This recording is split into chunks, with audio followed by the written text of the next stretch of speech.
June, what's my best guess here? 4th of June. It's a Thursday night, we're streaming. Hopefully you're doing okay. Welcome. How's it going, everyone? Yo, Prelude, what's up? Netrunner Thursday. Yay, yeah, how's it going? I'm excited to do some Netrunner tonight. We did a big stream on Sunday. We played, or we spectated the Ocarina tournament, the first ever. So if you're looking for the rest of that content, because the stream did get cut on YouTube, I struggled to get that exported, and my Premiere kept crashing, but I got it up, and so it'll be online either late tomorrow or Saturday. We'll see how this goes. We'll get that up, so you should be able to see the last half and some pretty cool games. Thanos, how's it going? Love that Ocarina tournament. Fun stuff. Didn't get to play, but enjoy the different ID deck list. It was really cool. We saw, obviously we didn't see all the identities, and you saw a lot of the good stuff. Obviously we did see it was a tournament after all. Playing tonight, I honestly wish that we just play Ocarina tournaments, or Ocarina decks, which are probably not that busted, barring one or two, in a standard format. So, yeah, unfortunately we're not doing that tonight, but I'm like really excited to see more of that format, so hopefully we'll see where Sanjay pushes it. Jessica, how's it going? Welcome. Also Gullet, hello, yo, how's it going? And Arco, how you doing? Who needs sleep when you got Thursday night Netrunner? Yeah, it's late in your part of town, huh? Welcome, glad you can make it. Get some sleep though if you can. Steven, what's up? Hey Andre, any chance we could see an Adam deck? No, not exactly today, unfortunately. We got some plans of what we want to do. We're gonna play the deck list of the week, which obviously, well, generally what we do. It's an Azmari deck. From there, we're gonna be playing some other NBN stuff. I'll keep that in mind though. It's been a while since I played Adam. Interesting actually. Epicac, what's up? How are you? I'm doing okay. I'm doing okay, all things considered. Thanks for asking. How are you doing? Corey, what's up? Hey, I'm even here for the start for once. Yeah, welcome to the start. That's where the music fades out. It's the only part with music in it, so it's nice to get there early, huh? Pulse, what's up? Evening, yo, welcome to the chat. How are you doing?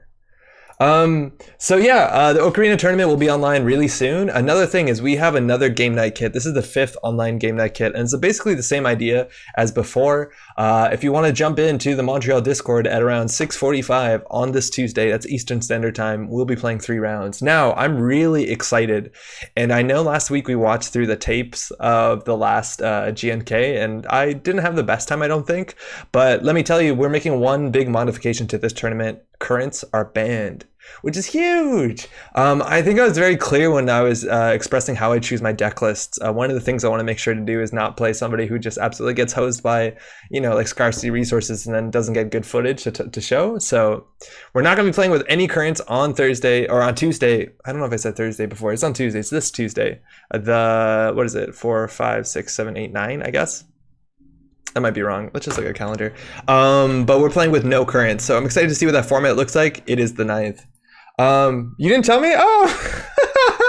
Sorry, Maddie. It's on Facebook. I thought you saw it. Also, Changeling and Cooked. How's it going? Good evening. How y'all doing? Welcome. Boo Azmari, but no scarcity? Yeah, actually, no scarcity. That's a plus for me. Nisei said that we'll be talking about a new most wanted list. I don't have any updates on that. You're going to be hearing that from them first. They said they hinted at doing something about currents. Whether they rotate them, get rid of them all, I don't know. It's like what everyone's been asking for. Who knows if that's the best option? It's at least the option that we like right now. Steven says, sounds good. Hopefully in the future, best of luck tonight. Thanks, Steven. Yo, Blackwing, how's it going? Welcome. How you doing?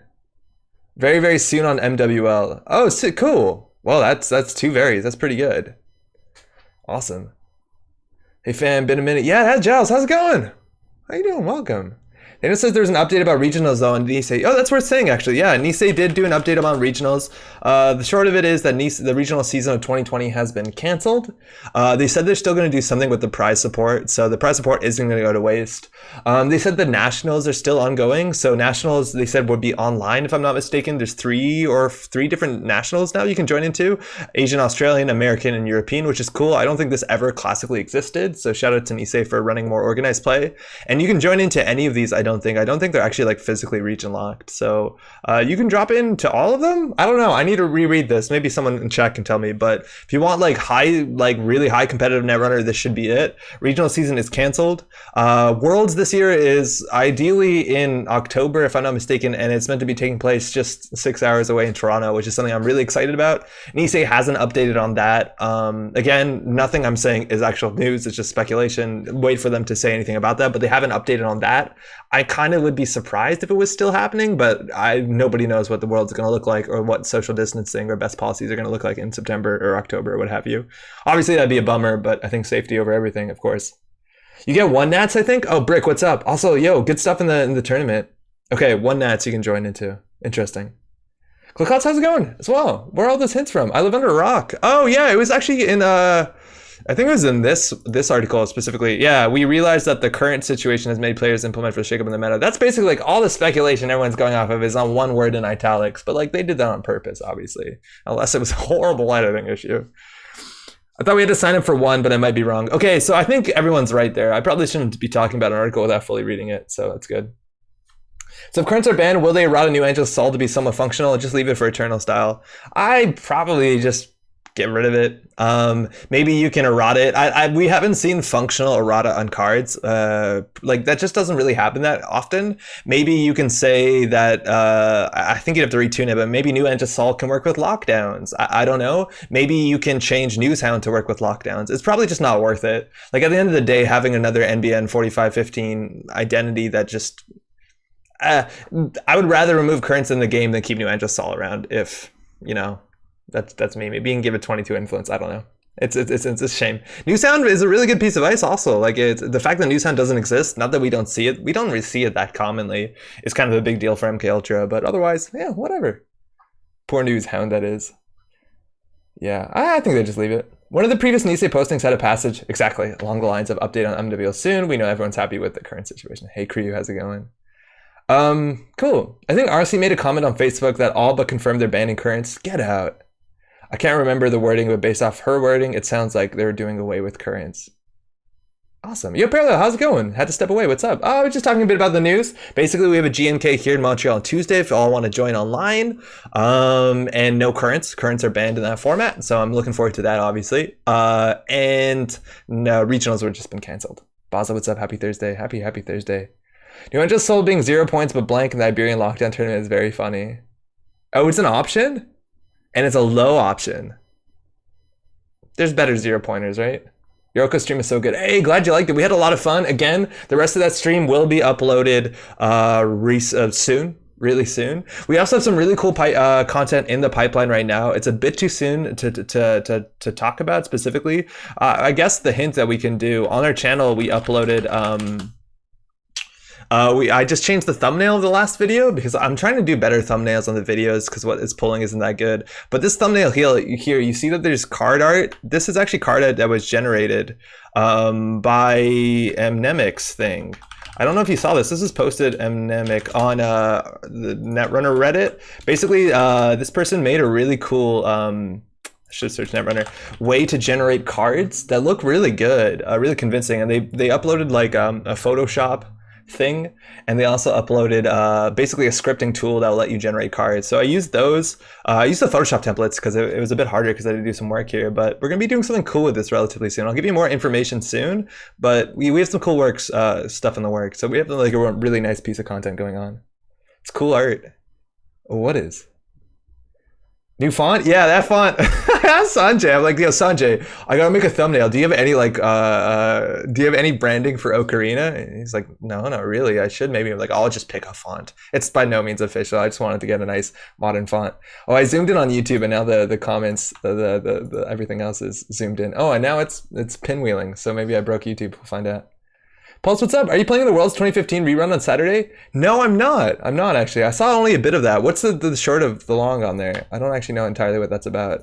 But I do like me some data leak reversal. Is everything frozen? I think YouTube might be goofed. Like the YouTube comments, they're zoomed in heavily and I can't zoom out. I figured out. That thumbnail was sick when I saw it. Hey, glad you liked it, Steven. Okay, something's wrong on YouTube. The YouTube comments, they're still here. If someone wants to comment in there to see if they're still working, that'd be great, but they don't look, they're just a bit small. Still fine for me. Yo, Mark, what's up? Okay, perfect. All right. It's a final tweak stage now, I believe. Oh, fuck yeah. Ooh, I mean, don't listen to that YouTube. I mean, oh, heck yes. Heck yes. I see, thanks, please don't mind me. I always say hello and never bye before I leave. That's because I fall asleep, but don't worry, I'm catching up in the pod. Hey, no worries. She said if they realized how long the gap would be, they would have put one out a long time ago saying currents are banned, similar to what they did with Liza. The Ocarina tournament is so good. Oh, hey, cheers, Jessica. Okay, awesome. Thank God, currents Can't be banned fast enough. Oh, that's super cool. All right, control 0 to go to normal. I did that, but now I won't let me control plus or control. Oh no, it's working again. Okay, fantastic. It's up on ABR, looks fun going back to simpler time. I'll check that out. Yeah, the simpler time is it's basically here. We'll pull it up for those. I don't know if this is open to anybody, but there's a tournament going on Saturday that, from my understanding, is going to go back to the 2015 meta of Worlds, which is right after Data and Destiny came out. There's a lot of people participating. Mind you, these online tournaments modernly have been doing really well. Like the Ocarina tournament, they had 30-ish players. So there's a bit of a rule thing here in a link, but the idea is that you can only play cards from that pool. So that means you're going to see a lot of like blackmail and data leak reversal and engineering the future and a capriciousness, if I'm not mistaken. All that stuff is pretty cool, and it's cool to see throwback tournaments. I think AstroScript is alive and well at that point in time. Again, I don't know if there's a meta or they're banning certain cards, but that's really interesting to see, like old Netrunner. Data and Destiny, no most want list, so 3x Astro. Is 3x Astro good enough? Probably. It didn't win Worlds, did it? I don't think so. Yo, Dan, how you doing? What's up, friend? How you doing, dude? Welcome. Have you been doing in Monster Train lately? Been plateauing at Covenant 5, but I have a plan. But I have a plan. Some big names are registered too? Yeah, I guess they are, huh? That's really cool. Monster Train, I am pushing the Covenant thing. Right now, it's actually, there's like this cold war between me and Pat. And Pat, like, it does a really good job showing your leaderboard. And Pat right now is like maybe 3 or 4 ahead of me. I wasn't able to play all last weekend. Most of it did end up going to the Ocarina tournament. But I did a run. I think I'm at 6 or 7. It's going okay. And like, I like how every rank up, it's not like incredibly harder than the last. So yeah, it's been okay. It's been fun. If anybody tried Monster Train after the recommendation, that'd be really cool to know. Yo, Sanjay, how's it going? Sanjay said hi to Dan, not to me. That's fine. I'm surprisingly in love with the social features. Yeah, it's really good. Also, Andre and Jessica called you out too fast. Yo, Sanjay, do you have anything that you can talk about the tournament on Sunday? Like, have people made their choices? Is there anything cool that we can talk about? If not, like, I'll hit you up later and we'll, maybe sit down and talk about something before a stream, not during it. I started Monster Train, I'm loving it. Just unlocked Umbra like an hour ago. I think I played the most with Umbra so far. I think Umbra is by far my most played, which is weird because I don't think by any means they're my favorite. I think I don't know. I think I might have just QQ'd a couple games. All right, this is Azmari, and it's an interesting Azmari list. It's spicy and splicy. So it's running Gene Splicer. So for those who, for some reason, maybe don't know about these Azmari decks, Azmari right now is kind of a titan. It is, I think, numerically the most winning deck list as reported by R&D interface on the corp side, if not the whole game. Definitely the whole, if it's the corp side, it's the whole game. And there's some really strong things that got going for it. Firstly, that ability is good. You're allowed to control the game, and that's really strong. And if not, you get a lot of money, and that's really, really, really good. You also have a small deck size, and the way the minimum agenda points in this game work, if you're doing a deck between 40 and 44 cards, you have to run a minimum and maximum of 18 to 19 agenda points. And that's really, really convenient for Azmari, because Azmari can run just 6 3-pointers. And the NBN 3-pointer suite used to be pretty good still with like Degree Mill and SSL endorsement, but it kind of got a lot better with the release of Uprising with a new card, Bologna. A card that is not only incredibly strong as a defensive upgrade or a defensive agenda, but also incredibly strong as an offensive agenda that gives you tempo when scored. It refunds its cost, and that's huge. That's a big problem with a lot of 5/3s is they're really expensive both in time and money to score, and this at least refunds you half of that, which is fantastic. SSL endorsement's also a hell of a card. Now, the issue here is that the runner has to steal 3 of the agendas, basically half of the agendas in the 44 card deck to win, unless they have any tricks, while you generally only have to score 2. And again, these are largely defensive / they're just really top tier agendas. Now, most other decks will run 2 copies of Echo Chamber. It's an asset that says res it for, I think, 4, and then spend your whole turn in clicks to add it as to an agenda point in the score area. Now, the runner can't interact with that, so the runner's still gonna have to deal with all your 3-pointers, while you have an ability to get a card in a remote on advance. They have to check all your unadvanced cards once they're on game point and just close the game out, which is really strong. Now, most Azmari lists on top of that will be running classically 3 copies of Scarcity of Resources, which is, again, a very, very strong card, not only with Azmari's ability, where you can make resources hard to play and then call event. So no matter what the runner does, they're going to either give you money for economy or not have economy or draw or whatever the heck they need. And then on top of that, you only have 6 agendas. So the chance of them turning off the Scarcity if they're not playing currents themselves is minimal. You also have good ice. A lot of decks will run different win conditions. You see some that are on Seesaws, hard-hitting news, punitive counterstrike, boom. Like, they can do a lot, but a lot of them are also just glacier decks. Surprisingly, this deck isn't running Surveyor, which is a card you see pretty commonly because it's a bit of a slower deck, but we're running a bit more spice and other things. I asked Sanjay about Deets. I'm just going to make sure that in chat. You can reveal my choice if you want, totally up to you. Oh, no way, Brick. Cool.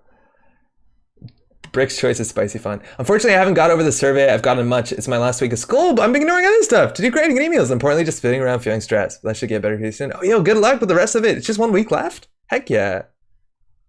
Good luck with the rest of that, dude. Sorry to hear, Sanjay. Really enjoyed watching the tournament. I'm doing okay. Just delaying the post Ocarina. No rush, eh? No rush whatsoever. Wow, 3x toll booth.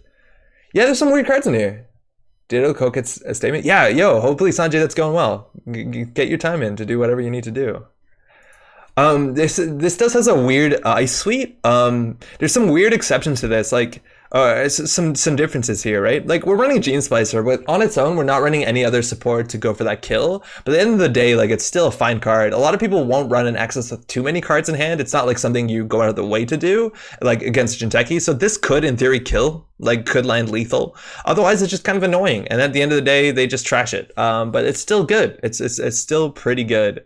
On top of that, the ice suite is a bit strange. We have Gold Farmer and IP block and border control, so a lot of barriers. I think border control is good. Also, this Gold Farmer is pretty taxing to get through, and IP block has some really good value against a lot of AIs. All the AIs, we're playing a lot of it. The Kogates are interesting. You got Enigma and Slot Machine, pretty standard, but then you have 3 of Toll Booth, which, if you're asking me, that's probably incredibly expensive for this deck. I'm pretty sure if we draw 2 toll booths that are first 2 ice in the beginning of the game, we're going to be in trouble. And then we're also running Hydra, which is also incredibly expensive as a 2 of.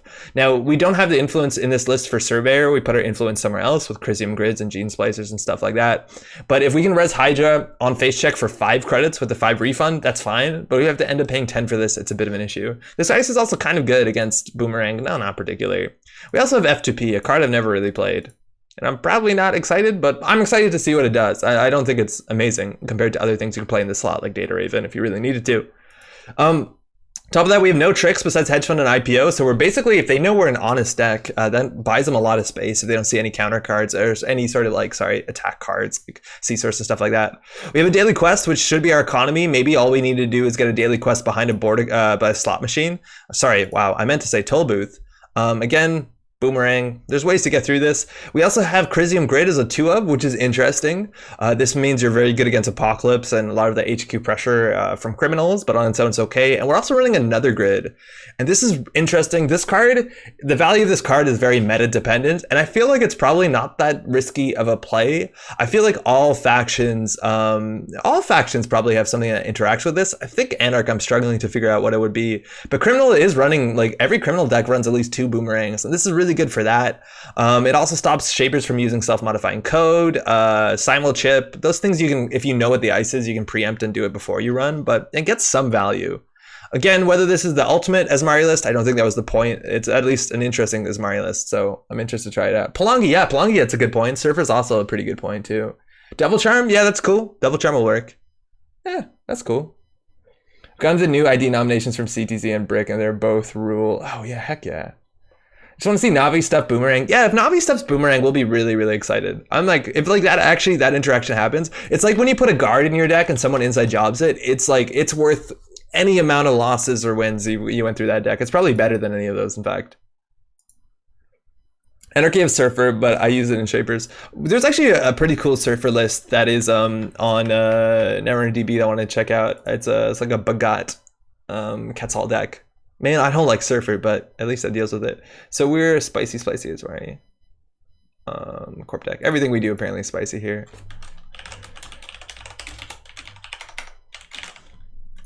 Sweet. Devil Charm isn't turned off, I don't think. It's triggered ability not paid. Thoroughbred, what's up? Is that true? So this is worth knowing. This says the runner cannot use paid abilities on non-icebreakers. What's a paid ability in Netrunner? I think it has to have bold text with a colon. No, it just has to have a colon, right? Paid abilities are triggers that must be paid before the effect can be resolved. These abilities are called paid abilities. A card's trigger cost is always listed in the text box. So Trash should be a paid ability. So yeah, if it's cost colon effect, I think Devil Charm is a paid ability then. Maybe not. No, it's not. So it's not because it's not a trash, as opposed to other things like I don't know, EMP device. I guess is the VPG is what we're thinking of. That is like trash colon that. So that's a cost. So that doesn't work. Hippo, does Hippo work? But Hippo also doesn't have a cost because Hippo removes itself from the game. Yeah, Hippo shouldn't work either. Now we got my ones with Amaku and security chip. Security chip, yeah, that would work.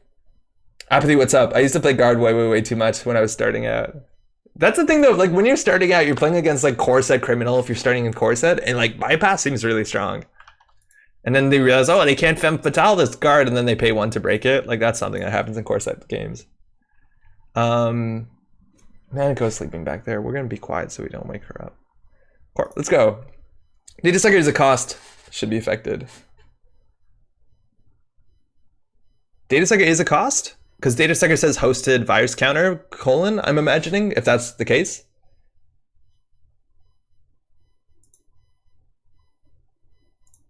It's interesting. I wonder how much that's actually like when designers of cards, like whether the designer that made Devil Charm wrote it in a certain way to make sure it wasn't a paid ability to play around certain abilities, or whether they wrote it that way just because it is technically you don't trash it, you remove it from game, and there's no symbol for remove from game. Like, I honestly don't know whether there's that many cards that interact with that interaction that it's worth designing around, or it's just like, oh, well, it's not trashing, so I don't care. It was intended to work with Chisel. They're brave. What was intended to work with Chisel? So they had to make it on encounter. Oh, Devil Charm. Yes. Yeah. Not Data Sucker. Oh, Data Sucker? Data Sucker works with Chisel? No, Data Sucker doesn't work with Chisel, does it? I thought Data Sucker specifically didn't work with Chisel.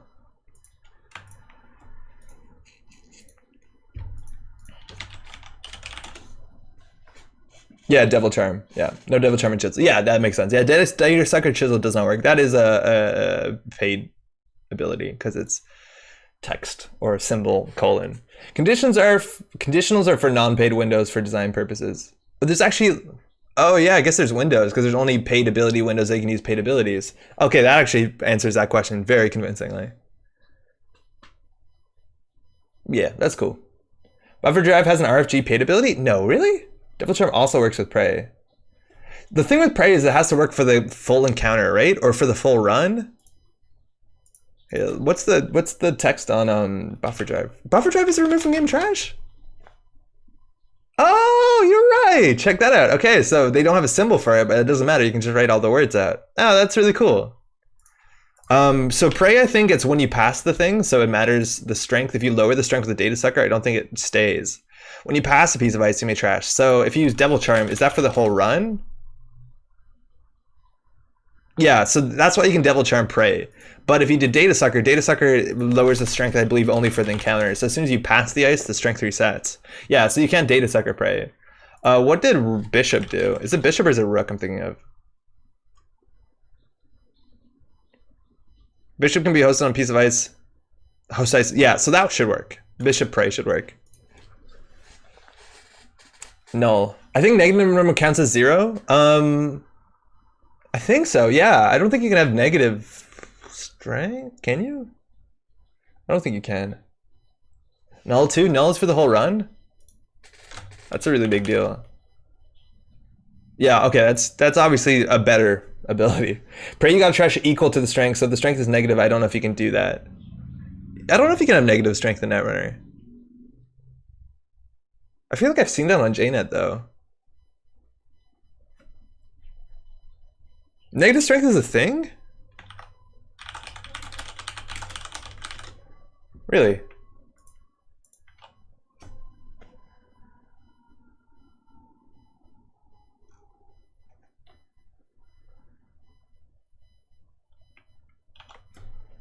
On trash, use things to trash and ice.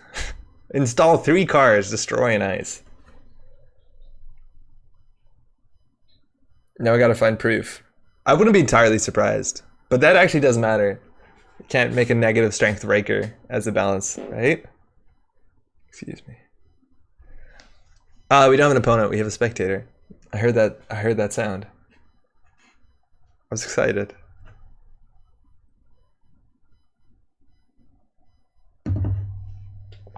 Is it 19 games tonight? That's not bad at all. been a while. Spectator, damn. Okay, we have a link here from Thanos. Not sure if the link went through. No, it did. Oh, Cook is playing. Hell yeah. Strength is the number attached to the ice. Strength is what icebreakers interact. The effect cannot be used and that is greater than equal. Strength can go below 0. Negative strength is possibility. That's interesting. Okay, cool. Yeah, it did go through, yeah. Obviously. Turned off stream. All right, Adam. Hey, Steven, there's the Adam you were asking for. So we're playing against Adam. For those who don't know, Adam is actually really easy to play Azmari against a lot of times because you're going to see what they draw. This is what we were talking about, where we open with 2 toll booth. It's just kind of going to be an issue for us. Adam starts with 3 directives. They're starting with what we consider the standard modernly, which is safety first, so lower hand size with free card draw, neutralize all threats, double access on HQ, but they have to trash the card they hit. We have a lot of trashables. Chrysium, if they eat that for 5, we're good. And then find the truth. So we see what they draw, but whenever they make a successful run, they see the top of R&D. I think we can mulligan this. That's a weird hand. Adam, best ID. Trying to bring Worm back? Yo, Worm is a cool card. Oh, perfect. Yeah, right? Are you limited to this new format still, or use any of the original cards before the new format? Iron, what's up? What exactly do you mean? How's it going? So when we're playing standard, we use a lot of cards. Basically, the standard format has cards that are as old as the original core set, going all the way to modern. It obviously, there's some cards that are rotated out. Most of the cards in the first 3 cycles now don't exist in the format. Most of the cards in, what's it called? In Creation Control don't exist in the format. They appreciate it.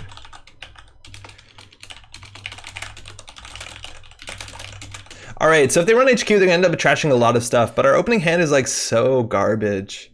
We have a single piece of ice. Putting border control in HQ isn't particularly good, but border control in the remote is very strong because if they end up running it, we can deal with logic bomb really well, right? If they ever logic bomb through an ice, we can just border control. So I think we actually just have to like swallow our pride and start spamming things on the table. We gotta call something here. So I think they'll probably play Dirty Laundry HQ. I think that's what we care about most. We don't have Scarcity, which would obviously be very good. The Ocarina Jack, I don't think it did. It was a sweet APOC deck. I got wrecked against an Adam deck in the tournament where it's playing a single Azmari. There you go. There's the Dirty Laundry we were playing around. So we got 2 credits from that at least, which is pretty good. They're also running R&D because we left HQ open, which they're pretty suspicious of, it seems. They do have to watch out if they don't know what deck we're playing against Seasource and Harding News. That's a double Dirty Laundry. So they're going HQ here. They're going to have to trash one of these cards. They'll probably end up trashing both of the axes. Rashida Yahim gets trashed. Mandatory NGO front that definitely gets trashed. We at least keep this one, but it's the least useful. Jackpot, that's interesting. And they installed Daily Cast, and they just drew into a Boomerang. Yeah, hey, it's all coming together. We're going to res the Rashida outside the remote. That seems better. And hopefully we get some ice for Centrals. All right, hey, we got our Boomerang remote, and we got Hydra, which is cool too. Now, we really want the Hydra to fire. If they Boomerang the Hydra, we pay 10 credits for them to get a tag, which is not great. We want to ice up Centrals. I think we can just... We obviously can't afford both of these. It depends on the order. We'll protect HQ over R&D. Probably just click for a credit here. We're set up for Rashida next turn, and we know their hand has a Boomerang in it, and that's all we know. I don't know whether they'll play the Boomerang here. What could their other card be? I don't know. They played 2 Dirty Laundries, so if it's a gamble, it's bad. I think calling hardware is... It doesn't seem good, but we don't have better information. We'll see. I used to run the outfit and con decks and wanted to know if they were in or out of format. Both of those IDs are totally in the format, Iron. The outfit actually is a very modern, and con is in, what, 2 cycles before that? They're both legal in standard format. They drew DJ Fenris. That's a pretty spicy include. I wonder what they become. And they installed Technical Writer, and they installed the Boomerang. We'll see where it goes. Hopefully it goes onto HQ. It goes onto our Hydra, which is obnoxious. We gained 2 credits for that install, though. And they installed the DJ Fenris. Let's see what they want to become. They have to pick Gmod. Willoon, yo, what's up? Says, but Khan is terrible. Khan is not particularly a strong runner. And they become Reina Roja. So the first piece of ice we res each turn, we have to pay an extra for that value. They also drew into Caddy Jones. So we're off to the races here. So now we can put our Boomerang on the Hydra. If they hit into it, we'll be so happy. It'll be absurdly good. We don't really have much to do with the Chrysium grid. I don't think they're going to run HQ pressure. So I think we're just going to ice up everything. The IP block on Archives is good enough, so they don't have easy, cheap ways to get value out of out of Find the Truth. From here, there's not much we need to do. I think putting something in front of the gold farm would be good, or sorry, the border control would be good. I think double border control might be good enough, and they probably want to run once a turn to stop Reina Roja for being an issue. HQ, we can hit them with the gold farmer, that's fine. Hydra, IP block, we can trace into. These are all pretty good. They'll start the turn with 5 credits. Here we can click for a credit. I think we just install an ice. I think we can just put, we definitely want, HQ pressure can be pretty strong. I guess we'll put that there. We probably either wanted to do, we'll do a resource here because they have a caddy, but either way, you want to put one of these on the remote server. Splicer might be spicy sin. They are not respecting. They need to keep cards in hand since. Yeah, right. We could just jam it for sure. They just drew gamble into creativity, so I don't think the caddy's going to come down. They're going to do gamble, and the creativity means we have to watch out. So we want 2 ice here to deal with Logic Bomb. Logic Bomb also has a paid ability, so Navimumba City Grid will work against it. Oh, that's actually really strong. Oh, they actually gave us the 2 credits. Like right now we've gained 6 credits, and they drew into Logic Bomb, which is a paid ability, so we could actually end up Navimumbaing it, which is fantastic. I think we can jam out here, at least slow jam. I don't know if we have enough money. So they have in their hand Logic Bomb, which is a resource, and Emergent Creativity, which is a event.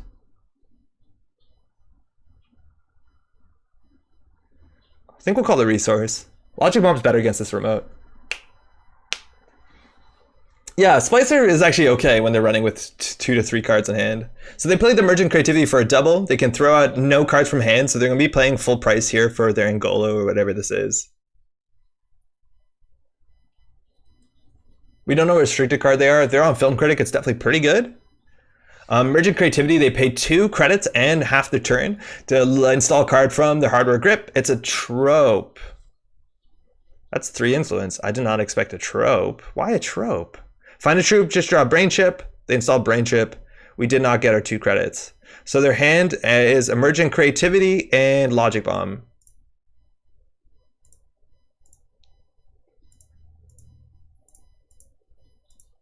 All right, we don't have enough money to res most things. Like we need to be able to res 2 pieces of ice here and then have to not have the money for this. So they have Emergent Creativity into Logic Bomb. I think we'll still call resource.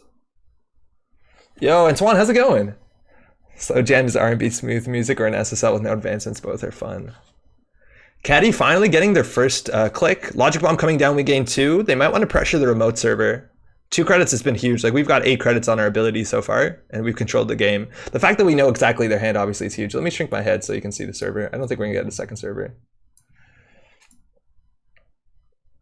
Now, if they run Hydra, we res, I guess it's like 6 credits plus, so it's an 8 credit res. It's pretty expensive. They drew another Logic Bomb. They've clicked for a credit. It looks like we're going to SSL, and they drew another Logic Bomb. So I think we're going to keep calling resource over and over again. I think we're going to score out. We'll call resource. And that money coming in and the hedge fund is good. Next turn, we could even do install advance the Gene Splicer, and then next turn we could do advance flip if we really need to. Border control catches Logic Bomb. It really does. And I've seen some people play tech. That's 2 more credits for us. Some people have played hot tech where they play like Liberated Mind or Liberated Temple or whatever that card's called, or even what's it called? The one about the mouse with the flowers, Algernon.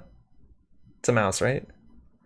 Dirty Laundry coming in for HQ here. We'll res the slot machine for 4. We're gonna end up resing the gold farmer anyways. So they can Logic Bomb this if they want to, if they really want to. It's resource hardware. That's obviously amazing for us. And they're Logic Bombing it. That's a pretty good Logic Bomb for us. So if they access, they'll end up trashing the Crisium Grid and or the Gene Splicer. One of them is all their money. We can also res the gold farmer here. It's not bad as a res. They could Logic Bomb it 2, which would be fine for us. We res this for 4 instead of 5, and they're not going to be running again. And next turn we'll be able to SSL endorsement plus hedge fund. So we're in an okay spot. Looking forward to the GMK without currency. Yes! Finally don't have to deck build around scarcity. You feel it too. Double Logic Bomb to get this access here. Worst case scenario, they end up trashing the Crisium for 5. They hit the hedge fund, and they trash the Gene Splicer. That was a bummer. They have to trash that. That was our play next turn. Reina's first ice, so still 3? Yeah, exactly. So, sorry, I said 4, you're right. But I meant the idea that resing 2 ice a turn is good against Reina, because her ability only fires once a turn. Daily Quest in their mode is pretty good. It doesn't really do much for us. So I think we can do draw, see what we have to play here, and in worst case scenario like this, we just do this in the remote into hedge fund, and then just obviously res this. And then we can have this ticking around for a couple turns. Now, the unfortunately thing here is, what do we know about their hand? We know, I think, Emergent Creativity and Armitage Code Busting. I feel like the Emergent Creativity seems a bit better here, so I'm going to call it Event. But the thing is, like, we can't really use the money very well in this deck. Like, as long as we can res all... That's not true. We have expensive SIs. Another Boomerang, which is unique. But if we can get our money up, like, that's the best we got. They're trashing a Boomerang to install a second Boomerang. Did not expect that. Unfortunately, that means they're not going to Boomerang into this Hydra, but we haven't even seen a single breaker. Trout may be super bomb recursion. I wouldn't be surprised, considering we haven't seen a single breaker. And they're Boomeranging the border control, which is... Actually, border control is really good against Boomerang, ain't it? We gain 6 off the top. I think we make another daily quest remote, don't we? I don't do this enough, but I wish we made more like whenever you have daily quests, you make another remote. Like I always put in one remote and then that's it. If they're relying on logic bombs and boomerangs, I don't care if they trash this.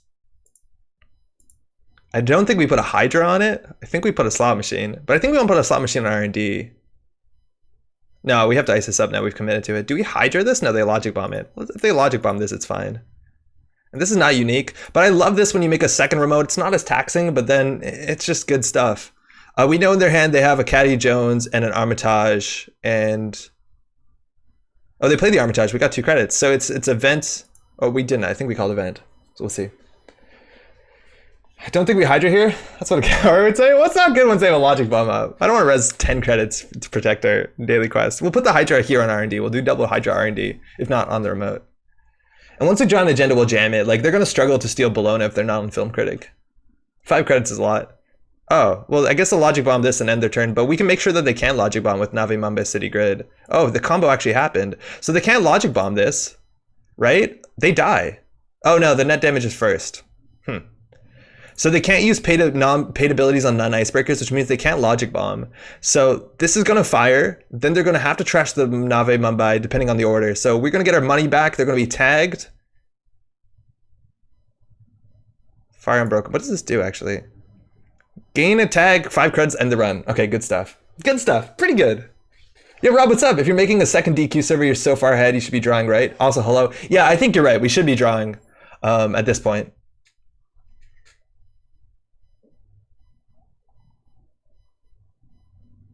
But our ice is expensive. I don't know. Now we just draw like mad until we find the agenda. In fact, we don't have to wait that much longer.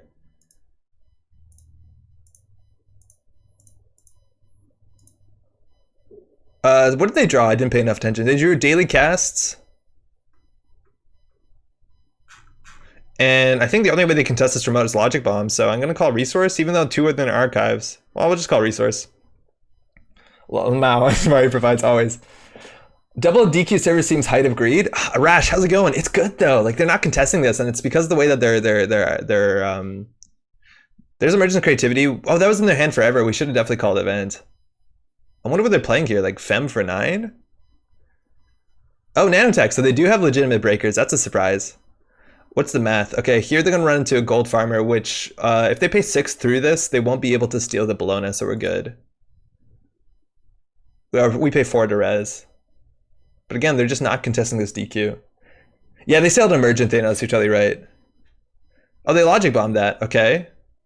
Well, then this toll booth we can res for 8, and it should end the run.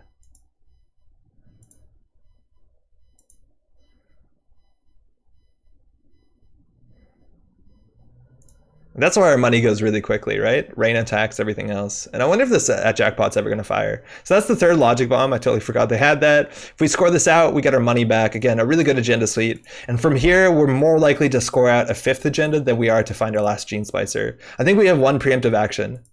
What's in their hand? They're still struggling with 3 hand sides. We should know every card in hand if we paid attention. I'm just gonna call resource because they have a daily cast in there. Nanotech, what's the math? They run here, it's a 2 strength, they need a boost. It's probably expensive. They're using their trope? Wait, did they use their trope last turn? When did they use their trope? I think they're using it now. No, I don't know. When did they use their trope? SSL and Bologna are so strong, might even say too strong, says William. Yeah, they're it's a bit good. Sorry, misclick. Oh, it's all good. Oh, so they misclicked and used their trope. I don't know how many counters it should have on it. Does anybody know? Well, there's at least ran cat. Is this standard Azmari? No, this is a weirder Azmari list that runs Crisium and Navi and Splicer. It's the deck list of the week right now. I think Bologna would have been good even if it was just -5 defense without the +5 offense. Yeah, it definitely would have.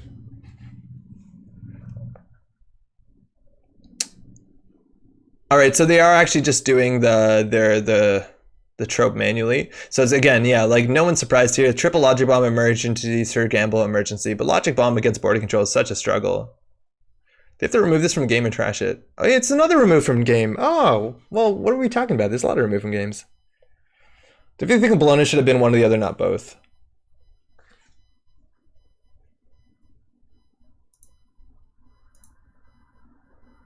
All right, we got 2 credits, right? Wait, why didn't we get 2 credits? Oh, we did get 2 credits. So now they're running here. Do we res the slot machine for 4? Yeah, their deck has a lot of the same stuff in it, like a lot of resources. We're likely to get our 3 credits back. Remember the days when people were complaining about 5/3s? Yeah, it's changed. Event resource. So they lose 3, we gain 3, and then they trash us for 1 with the refund, but that's our money. So they have Emergent Creativity and Gamble off the top. They'll be drawing the Emergent Creativity, so it would be very easy for us to call event next turn. I don't know if we gained our 2 credits, though. Yeah, we did. So they drew Emergent Creativity and they have a Gamble next. All right, nothing much to do here. Okay. Well, I think that's actually safer than HQ than the remote. So I think we're just going to do credit, IPO, and next turn jam. I think installing it here doesn't really do much. We'll call event. Is this deck list? Yo, Light, how's it going? Yes, very much is. This is our first game with it. They also know that we drew the IPO because they saw the top card of the deck. It was 5 counter. Sam, what's up? Yeah, I think they just remove it from the game, though. They trashed it. Hopefully they don't recurge it. That's a surprise. So that's a restricted card. They didn't see that soon enough. That makes some sense. They drew the Sure Gamble.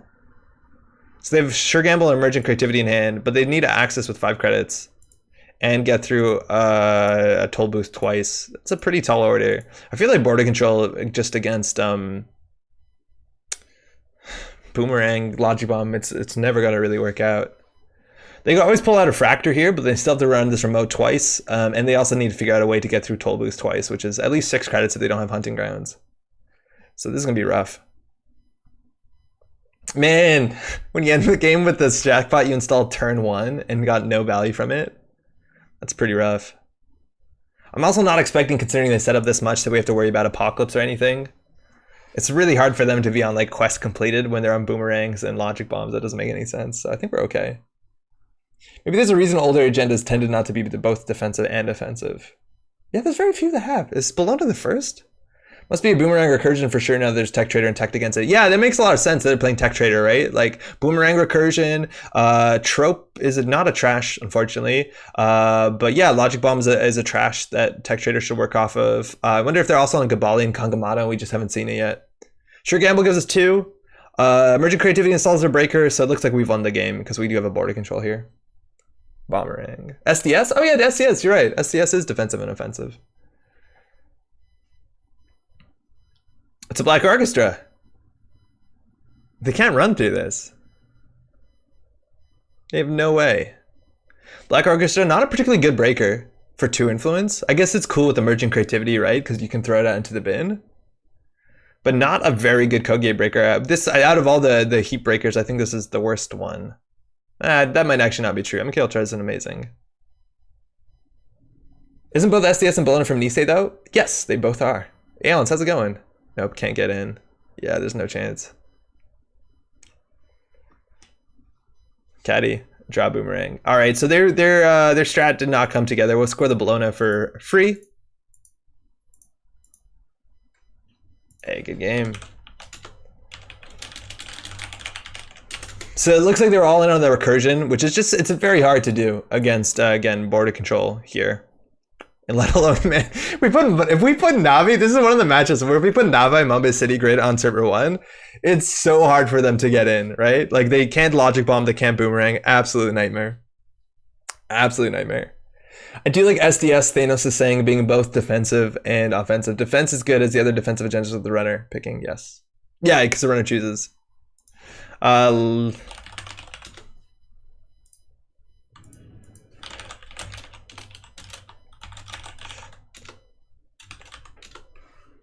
Thanks for the game. The runner can't take the money when they add an agenda to the score here. Yes, yeah. So they did fan site, yeah. Please take out the gene splicers. No, probably not. Like this obviously isn't the ultimate best Azmari list, but the best Azmari list is like kind of dry. Right now we've done cool things like with this. Like we saw that there is some strength to our whatever that Navi Mumbai City Grid is, and also the splicers could have been lethal in some cases. But I'm not interested in taking out the splicers because as soon as you take out the splicers, you probably just play the top tier competitive Azmari list. Jessica says I'm fine with SDS, especially as a hunter seeker replacement. Blown and Vacheron are too far for me as 5/3s. Vacheron, really? I'm not upset about Vacheron. Vacheron seems interesting. It's weird that people don't complain about SSL. SSL is so good. SSL is absurd. Yeah, what up, Aaron?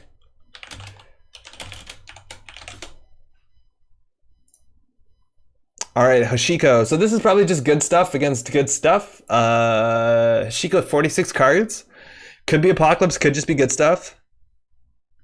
Opening hand, Hydra with no economy besides daily quest isn't particularly good. We obviously could give them SSL endorsement. I think Hoshiko likes that early access. Like they will probably poke turn 1 and not respect hard hitting news on the basis that they get 2 credits and a link in their card draw built in. So I think we want to mulligan to like IP blocks and slot machines and some ice we can fall forward.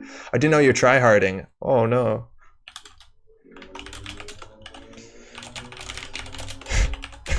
Bros will like have fun. All right, so I guess this is a bit better, right?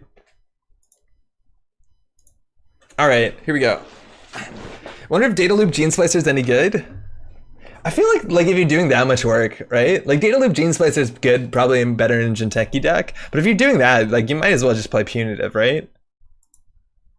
Data loop punitive is good. All right, so centrals. HQ is pretty rough. We could ignore all of that and then just jam a Rashida behind an Enigma. Enigma in the remote is okay. Enigma on HQ is eventually going to be broken for 3 credits. We're weak to early mining accident if we do anything else besides Enigma credit. We could probably get away with Enigma credit. Again, we only have 5 agendas and 38 cards, and they're not likely to multi-access turn 1. Like if they drop a Stargate, if they don't like hedge fund, or sorry, sure gamble before it, they're in a pretty rough spot. If we were like really risky, we could do Rashida, but our whole hand is trashables, and I want to be able to play the IPO soon. I guess maybe that's the reason why you do Rashida. Especially because we have to res this likely. I don't know. I don't love this play. Rob says Rashida, Enigma on remote Rashida. Everyone says Rashida. Great. I'm going to call event here.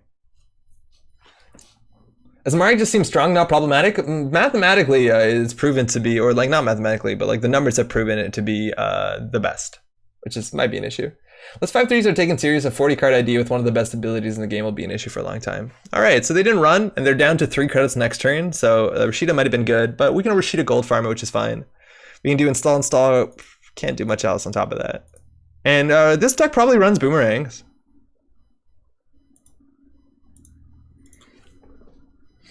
Not oppressive. Oppressive.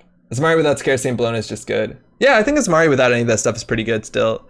Next turn, they're more likely to play events than they are to play resources. They'll be at like 3 credits plus Puemos 4. Like, what did they install there? It's hard for them to install Liberated. They probably just want a Dirty Laundry R&D. Or like Deuces Wild or something. Okay, Keiko for 1. Or for 2. Well, 1, the refund, so... And then they're clicking for credits. That's good for us. And we can start a bit more aggressively than they are with our friend there. All right, so I think we want to ice up R&D. Hydra on the remote is bad against DDoS. It's okay against Boomerang, but hopefully we don't have to worry about Boomerang. And we want to get out that SSL endorsement as soon as possible. I think we can just do something a bit slower here where we can jam... I don't know. We could do Hydra IPO. I imagine they're going to force us to res the Enigma. So we can do Hydra on the remote IPO and then next turn install advance. I like that. Keiko maybe not APOC? Yeah, it looks like they're playing Keiko, they're not an APOC. I would say that's probably fair. And I'm gonna call event again because they're on hedge fund credits again, or sure gamble, excuse me. Be king, just because something is the best doesn't mean it's a problem. You're totally right, it might not be, but looking at the numbers, there you go, there's the event that we've been playing around. Like looking at the numbers on the R&D interface, it seems like the difference between the best and the second best is pretty sizable. I don't know. The thing is, like, yeah, this deck, maybe all you need to do is make runners slightly better, stuff like that. Ooh, Devil Charm, again. That might be an issue for Chisel. Hippo is pretty strong against Hydra. I think we might just want to push out regardless. They got their Keiko draw, so they're going to be on 16 credits with daily cast minus Hoshiko. I'm worried about Boomerang. I think we actually might be able to slow-low Nave Mumbai. And if they steal our... yeah, this is okay. This lets us do everything.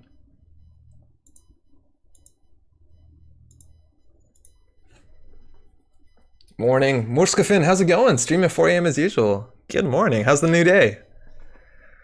All right, so we're worried about if the Devil Charm, they're probably on Chisel. Program is a good call here. They have 16 credits. I don't want to call Program just yet. Like, we still need to see Liberateds. They did play Deuces, or they threw it out, I'm not sure. What are the 3 cards in hand? I'm gonna call Program, even though Program kind of screams. Navi gets around Devil Charm. It doesn't actually, because Devil Charm is not a paid ability. Navi only gets around paid abilities, and paid abilities, we talked about this a bit earlier on the stream, are basically anything that's it's the text like this, where it's like usually bold word or symbol and then a colon. Otherwise, it's not considered a paid ability in this game. So this doesn't count. Daily casts. My bad. Oh, it's all good. I think Archives would be good again. Eventually they'll get Dreamnet down, I imagine. And we didn't get our fire this turn, but next turn we want to do advance. And we can maybe ice up Archives. Even another ice on here would be good against Hippo, but they're not really showing a way to break Hydra. Test, all good. Hey.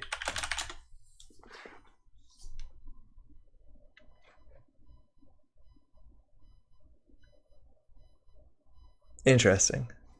All right. And Hoshiko has flipped back over. They threw out a Keiko. Now, Toll Booth on server 1. Seems okay. It makes us look more like Surveyor.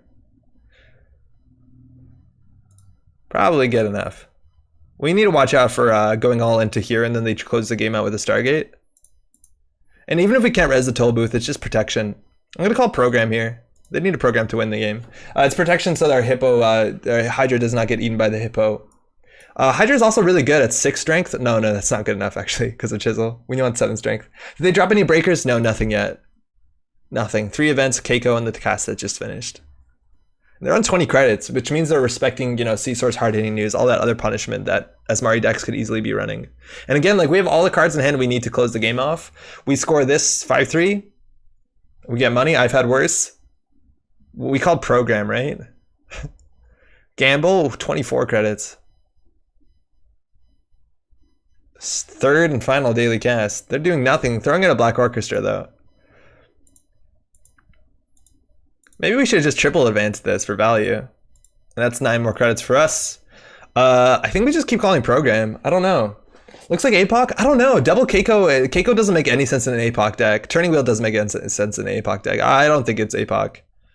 If we res the Enigma, like right now their accesses are actually really good. And this is the first agenda we've scored on turn 6 after we've Rashida'd once. So this seems good. We'll res the Enigma here. If they want to install and break with their Black Orchestra, that's 6 credits and we get 2. So it's an 8 credit swing, which is pretty good.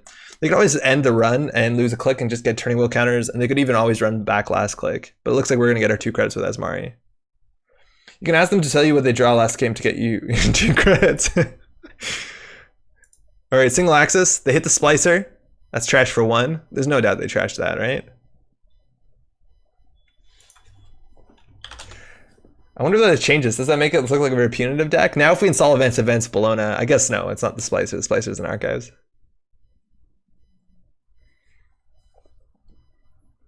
All right, this is a Gold Farmer, which we're getting some money back. The end of the run here is not that important. I don't think they're going to pay 6 for this. This also reses the ice too, so it's easy for them to hippo this. This will get eaten by Chisel if anything. Chisel's the best way to deal with this by a huge margin.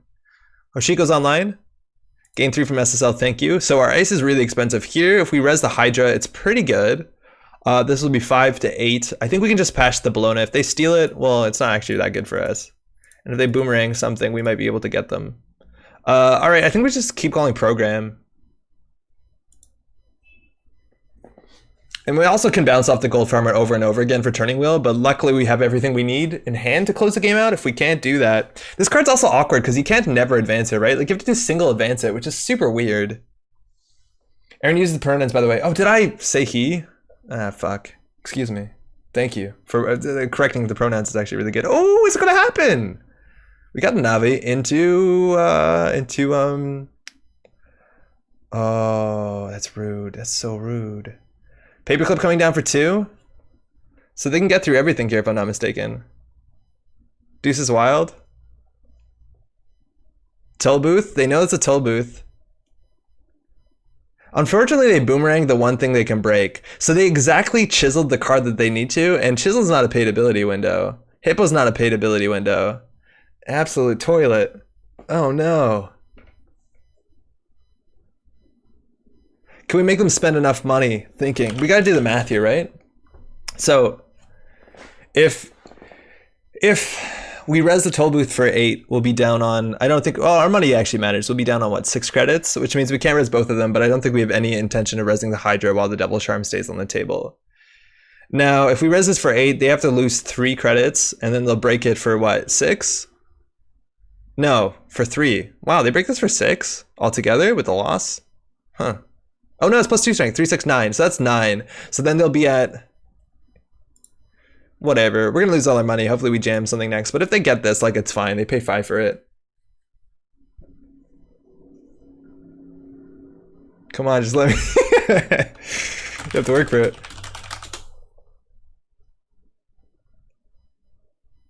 All right, toll booth makes them lose 3. They keep going. Okay, so we now need to make sure they spend enough money. They'll be able to steal, but they'll be broke. I actually don't know if they'll be able to steal. This is going to cost them 4 credits. If they boomerang it, it's 2 credits. Yeah, so they will be able to steal. I just don't know whether we res this. Shield, yes, shield. I use they for most everybody. Okay, so we obviously can't res that. So this is the interesting one, right? Like if we res the gold farmer for 3. If we res the gold farmer for 3, they have to pay 4. And if they pay 4, they can't steal it. But we also spend a boatload of money. We also will be down. No, then we can score next turn. Yeah, this is fine. Get him. Get him. Navi, just in time. Yeah, Navi is fine because we'll get the 3 credits from SSL and we'll be able to score out. So they can no longer boomerang it because boomerang is a paid ability window. They're paid ability, excuse me. So they have to actually pay for the tech. The hot tech. I mean, most people are okay with they in a general sense. Yeah, I'm hoping so. I'm hoping that that's not considering misgendering. They is a neutral. I hope is all right. I don't know, that actually, like, in terms of like misgendering people, that's one thing, but one thing that bothers the heck out of me, and I don't understand why people are okay with this, is like when watching most video game content, people always refer to their opponent as he, like Hearthstone content. I've never heard anybody refer to anybody as anything else than he, like, oh, that's what he's gonna do. Oh man, that really gets me. The odds that bullet is really high. You wanna come find it? You wanna come find out? Yeah, they clearly don't know how spicy this deck is, Steven says. You're totally right. So they have a choice here to spend 4. I'm surprised that the gold farmer here didn't get chiseled in the stream for accesses. A Magic streamer I watch does it all the time, and she's female. Yeah, he's like, that's totally true. Like female, and I think I understand it. It's like the majority of people they're playing against are probably dudes, probably, and I think it's easier. All right, so they're gonna spend 4. So yeah, they're gonna be able to trash the Mumba, but again, yeah, totally, they won't be able to steal that sweet, sweet, sweet Bellona. Which again, we score and make our money back because we've already invested 2 if we want to think of it like that. All right. Shame. Oh, when the tech lines up, you know that feeling. Oh, it's so good. So we'll take out 3 from SSL. We'll definitely go ahead and score this out, and then we are on game point. They didn't opt to trash the Navi Mumbai. And again, this still is an expensive server. This was 15 to run. We haven't seen a stim hack just yet. Here, what do we call? So They don't have the MU to just... Oh, no, they do have the MU to strap down a Stargate. We don't know much about their hands. What are we worried about? They might not be on Stargate if they're on Turning Wheel. Events, they have one more Deuces, one more Gamble, 2 I've Had Worse, 2 Dirty Laundry. I'm not that worried about resources. I think we're going to call Event here. It's either Event or Program. Score 5-3 and get 8 credits in a turn. It seems pretty good, doesn't it? And next turn, we basically just jam the Gene Splicer. Gene Splicer is also pretty good against Stimhack. It has a slightly larger chance of being lethal. It's also the card where if they do expose it with Falsified or what have you, they still have to deal with it. Hey, we gained 2 credits from Azmari. I want to check how much money we got Azmari this turn. Aaron's been a lot stricter about not giving us some money every turn. So in theory, we only have to do install advance here. We don't have to do double advance as long as we have the requisite money next turn. So we could like put a slot machine on the server. I don't think it makes it that much better. So this just looks like an NGO front, I hope. And what do we want to call it? We'll call it event. It deals with Stimhack, I guess. That's the one thing. Apathy. I think the unfortunate thing about using they as a singular pronoun is that there was a real effort to introduce actual non-gender singular pronouns, the for a while there, and when people started saying they stopped trying to fix the language itself. Oh, you think? Is that a real effort to introduce actual non-gender singular pronouns? But is they not considered an actual non-gendered singular pronoun? If you IA next turn, they might think it was an NGO. Yeah, I think that's the best case scenario here. But at the end of the day, they have to respect that this is a Bologna anyways, or they lose. In Tagalog, Filipino, there's no gender pronouns. It's just Sia, pronounced like Sha. Sha. Cool. I'm female and I sometimes do it myself. I'm embarrassed to admit. It's so easy to fall into the habit of assuming everyone on the internet's male. Yeah, I know. That's obviously a huge issue with the internet. But like I feel you. I obviously slip up and do it sometimes too. Singular they has a very long history in English. Teapot, what's up? Persian, there are no gender pronouns. Phil said the Galaxy Brain Play is the only single advanced splicer. It's like an NGO and opponent won't run it. You're right. If we single advanced it, they would definitely not consider that it was an agenda. They would be less likely to run it. But then if we do that, we should have done something first. Like, you're totally right. That's a way better play. If we iced archives, install advanced, yes, that looks like we're just doing a lazy NGO. And that would have been the big brain play and probably the play that wins us the game. No, it's not. Yeah, you're totally right. That's a way better play. They is really old, like Shakespeare old. They as singles weird. Nobody says they is going to play Paperclip. No, you say they are going to play Paperclip. I think that's totally legitimate. I'd be like, yeah, they're going to do this. You don't say they is going to do this. You're right. But they are as a singular works in English.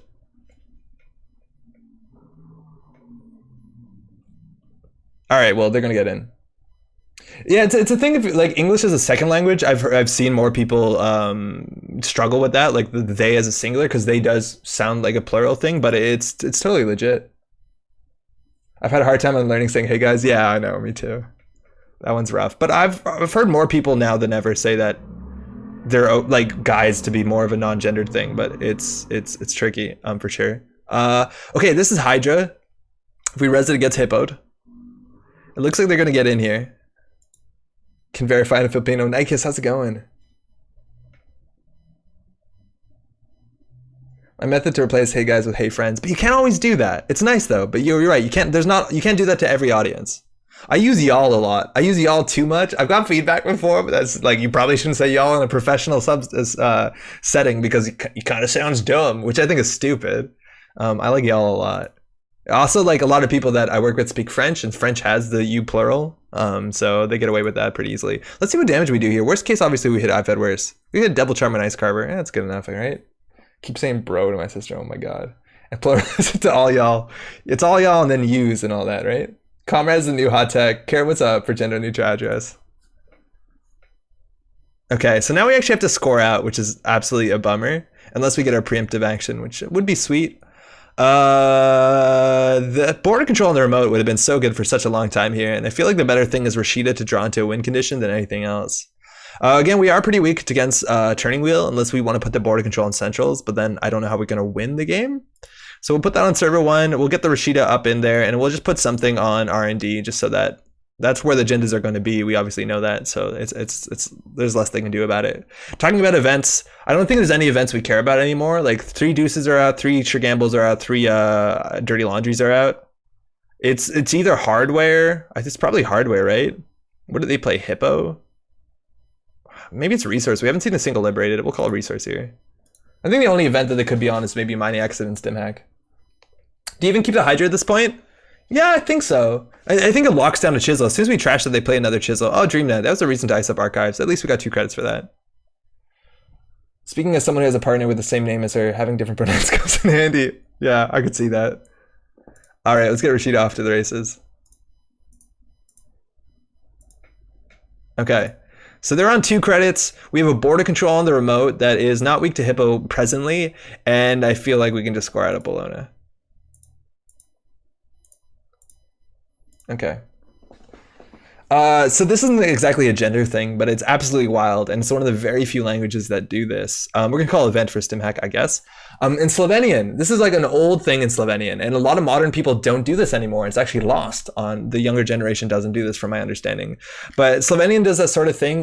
Conjugation isn't the right term, but basically like sentence structure, not sentence structure, excuse me, but the way that you end verbs and pronouns and nouns, this happens in a lot of other languages, changes based off of who you're talking about. And in most languages you have, okay, this is the verb ending or the verb tense when you're talking about singular, about plural, singular female, singular male, singular group of males, singular group of females. There's a lot of different versions in this. And Slovenian is buck wild because on top of all that, like that whole array of options, they also have the exact same chart, but when you're specifically talking about 2 people. So like most languages have singular and plural. They have singular, dvojina, which means just 2, and plural. And it's buck wild complicated because plural, then you have all the gender shit, right? Like it's 2 men, 2 women, a woman and a man. I think if you don't know what it is, you just opt man, like most languages. And the thing is, like, it's hard to know, and it's like it's a lot of work, and people just don't say it anymore, which is kind of a bummer that it gets lost, but I understand it. I probably wouldn't say it. I don't even know it. Hey, good game.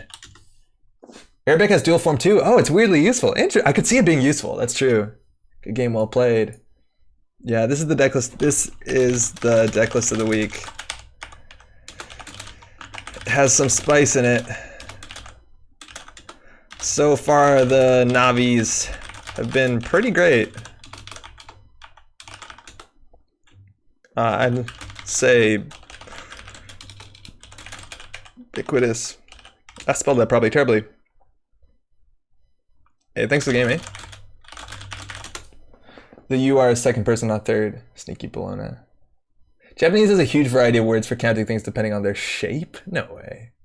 Basically Spanish with their gendered suffixes. Yeah, Spanish does it, French does it. I don't know if German does. Andre, what do you think of 50 minutes for Azmari instead of Echo Chamber, Gene Splicer? U2A. I think it's definitely possible. I think it's probably really strong too. You have to change the deck list a bit. I imagine if like Azmari's 6-point agendas does get hit by some sort of most wanted list change, like I don't know if you restrict something where basically that agenda suite isn't possible. If you drop Echo Chamber and you start playing 15 minutes and maybe Quantum Kitty or what have you, it opens up the C-Source Exchange package, which I think is very, very strong modernly. I don't think you want to play Global Food Initiative in this list. It doesn't really help you do anything if you're running only 3-pointers. But if you have that package, you can start doing things like even fly on the wall into exchange of information. Maybe that's your other 1-pointer. And I think that's legitimately very strong. Not a lot of people are running tech against C-Source. There's not a lot of tech in the game besides having money. Cards like No One Home, and I think that's it. It's like what, No One Home and Forager and On the Lam, which are, you know, few and far between, let alone all those cards are one color. So I think that's totally a possibility, and it's probably pretty good.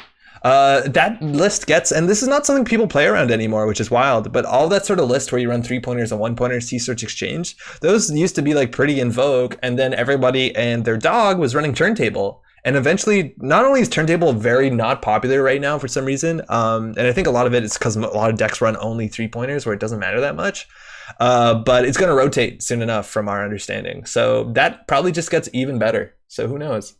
Who knows? Let me just catch up on chat. Therabrace, so if you asked what my roommate in Determinate Gender was doing and I responded they're going to the store, is that confusing? Is Z going to the store more clear? If you're asking me, both seem fine. If you said they are going to the store, that's very singular. Saying mangling singular plural pronouns and verbs is worse solution. Saying mangling, excuse me, singular plural pronouns and verbs is a worse solution for that than using extra noun pronouns cannot be used at all. That's ridiculous. Embracing they is a singular. Got it. Which people have been doing for a long time does not mean other singular pronouns can be used. That's ridiculous. That's what Jessica's saying. Cree was saying, I've been throwing in a Keegan lane Azmari, so Data Raven's QPMs, though Keegan doesn't feel great nowadays. Yeah, I don't feel like Program Destruction is very good against anybody besides Criminal. And if you're playing Criminal, I guess you could just play like the Boomerang, hating it, and you'd be good enough. Vincent, how you doing? Firstly, GG pronoun attack while casually mercilessly your opponent. Caesar's Exchange is my favorite vegan type deck. I think Caesar's Exchange is like legitimately very, very strong still. And I think more people could try it out. I wonder if playing the 4-3 is worth doing. It's probably not. It's so wild that like this 4-3 never got played. I don't even know the name of it. Actually, I do. Vulnerability Audit. That this sees no play. Like you obviously can advance this, but like Lacosta decks probably need a bit more exploration. I think there's some cool things you can do with it. Making it a 4 only matters if you're like Lacostaing it largely. There's not that much reason why to save a click is worth the influence and the text. Yeah. Finnish has no grammatical gender whatsoever, and I often mess up by accident when using English because of this. That's cool though. That's really neat. Jeeves? Yeah, you could do it with Jeeves, but the thing with Jeeves is like, I don't know. If you ask me what I want to score with Jeeves, I'd rather score many other things. Like I'd rather score a Vitruvius with a counter. But on top of that, like if you're playing Jeeves, you probably want to fast advance this bad boy anyways, or let alone having a way to fast advance a real 5-3. But yeah, Jeeves is not a possibility. I feel like though Lacosta, excuse me, might be a bit better because it protects itself. If they trash the Jeeves, this becomes very awkward.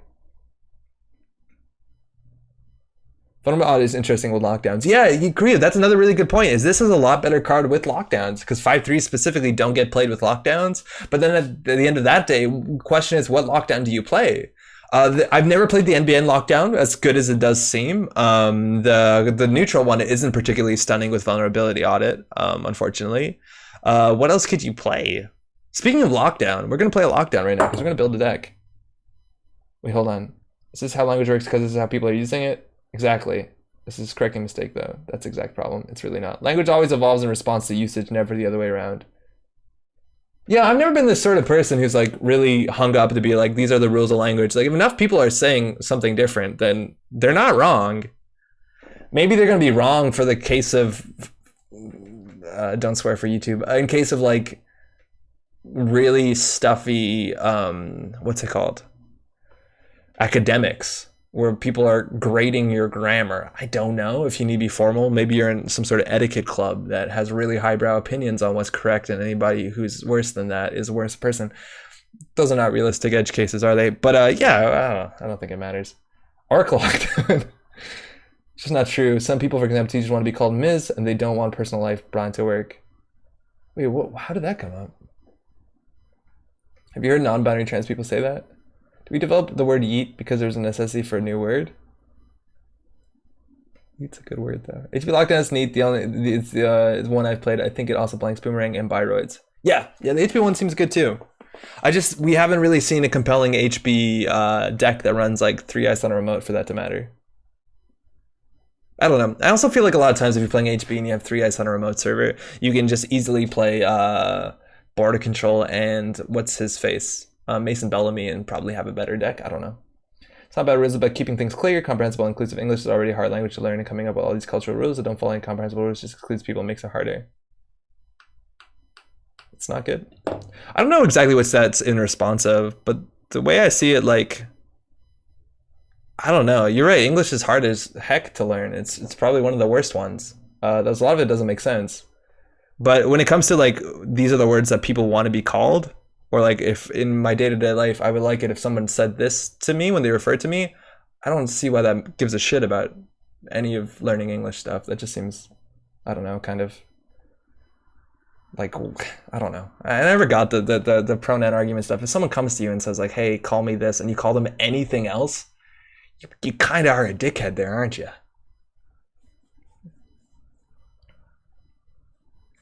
Lockdown ordering my book, Jinteki into HB, into Neutral, into Wayland, into NBN.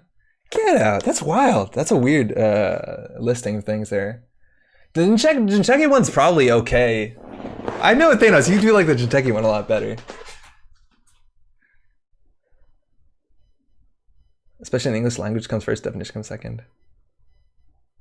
Arash bragging about all the languages they know. I barely know No, okay. No, maybe 1.5. Mark says, I played Harmony EdTech Vulnerability Audit, Improved Protein Source, Lacosta Grid Dharma, which is pretty spicy. Ooh. Nobody plays Harmony EdTech. Harmony EdTech still has a really rude agenda suite, right? Like, it has one of those, it's very similar to Azmari agenda suites, Harmony Med, where the idea is that you only have to score 6 points, well, both people do, and it's a 40-card deck, so you can run 6 agendas, and the runner needs to steal half of them. And so you could run like a scarcity of resources type deck, except this deck has 12 influence, because, you know, they thought that was good at that point. And at that point in time, you could run like Global Food Initiative and the Future Perfect. That's a really strong suite. Like, the Future Perfect isn't good in a remote. I don't think Obakata is particularly good in this deck, but like, there's 5/3 packages can be pretty strong. I'll try to get back to numbers stuff. This is ridiculous. Okay, we're building a deck. I called this stream on YouTube, I called it Prelude in C major, because I needed to come up with a harpsichord reference, because I wanted to try out harpsichord, because it's been a minute. Prelude in C major is actually one of the first songs that I remember like sitting down learning on the piano when I was a kid, and I was I was like, wow, this is so many pages long. I'm a really smart kid. Teacher did a really good job where they basically took, I don't know, 8 bars and put that on a page sideways, and then it was a lot of pages, which did 2 things. Firstly, make me think I was very clever at all these pages of music I learned, and also makes it a lot very approachable to learn, as opposed to like looking at that big ass stack of shit. Easy to use what's already there. Oh, wow. Okay, wait, hold on. I think new words and how it works. You're not going to get enough people using it. The nice thing about they is that it's easier to get more people using it faster, and I feel it's more important. You used to be plural, and that was used in formal address as singular. English hasn't historically added inflections. Easy to use what's already there. You plural is still a thing, from my understanding. Okay, wait, someone's responding. So next time I tell my girlfriend she'll call me king, and she want to tell her she's a dickhead move. You know what? That's not what I mean. It's the academic française method. No French people, you must not use the word email. There must be a uniquely French word for this. Do French people use courriel? Not really. Yeah, that's actually an interesting, that's like, I think, a separate discussion, but that's also something that happens a lot here, which is wild. Like here, they're in French Canada, I think there's more of a pressure to some extent to not use English words, but that never happens. Never decreed that thou shalt use mis, stop doing it. If you create new ones, which has been done, people use them. Others say they're being silly creating new ones and they've been validated. Using the ones that are already there. And Muppets on Twitch and validate it. Okay. I don't have a really good point in this conversation. I've been trying to run 2 conversations, so I don't know what's happening. French academics are a pain about not using English. Yes, yeah, that I've heard. There's all like, what's the French word for hot dog? Is there actually a French word for hot dog? Is it just hot dog? I think it's hot dog. But I'm pretty sure there's some academic French. I don't think academic papers talk about hot dog too much, but there has to be, right? Antoine, you were playing harpsichord, weren't you? What were you doing? Bigger problem making up news standard 15 le hot dog. Pretty sure academics won't tell you to say chien chaud. Exactly. Did you say chien chaud? No, that was talking to you. Yo, no, I totally know, Jessica. I just wanted to see what y'all were talking about. But you're creating a new one every time you use the. It's just confusing, so it means something else. Okay, harpsichord is an ability. It's an ability that people used to play. It's a wild ability. It says a runner can't steal more than 1 agenda each turn. What does that let you do? It lets you not lose to medium. That was actually kind of a relevant point back in the time where this agenda came out. People were playing medium and accessing many cards a turn, and this said, no, stop it. On top of that, there's a lot of agendas that were printed in this pack, in this cycle, that have really mean on access abilities. And when you access an agenda and can't steal it, good stuff. Also, it means that you can get your agendas out very safely. If you install 2 agendas on the table on the same turn and threaten the ability to score both of them on your next turn, the runner basically has to steal one of them, if at all, and then you can score the other one out, which is pretty mean. It means that if you trade 1 for 1 with the runner and just keep installing 1-pointers every turn, as long as you can keep getting 1-pointers on the table every turn, which can be a bit difficult, but is possible with things like team sponsorship, you can ensure that you'll get to 7 points. Technically, at the same speed as the runner. So you're going to need to get a 3-2 out or something like that. Verbos says my harpsichord deck won 22-2 in Store Champs Regionals. When? Do you have a list? Like modernly? Play harpsichord and Wanza punitive? Oh, I wasn't even thinking about that. That's rude. That's really rude. I was thinking more of like shell game stuff. Are you doing Wanza and snare? Arash, I don't know. I wasn't considering Wanza, but that's a really good point. It's huge. Heistricker also has Wanza. Yeah, totally, right? The French do not acknowledge the existence of hot dogs. Montreal is a huge hot dog culture. So that can't be true. Maybe huge is overselling it. Imp makes harpsichord sad. Tokes, yeah. Imp makes it bad. It's largely just 2 cards, right? Like Imp and Film Critic. and like By Any Means and any other sort of stuff like that. But I would play against those. I played versus harpsichord for the first time last GNK. It was such a pain. Oh, I thought you were playing harpsichord. Someone at the GNK was playing harpsichord. I thought it was you for some reason. The last harp I ran into EOI to take the 2-point BL back. Nice.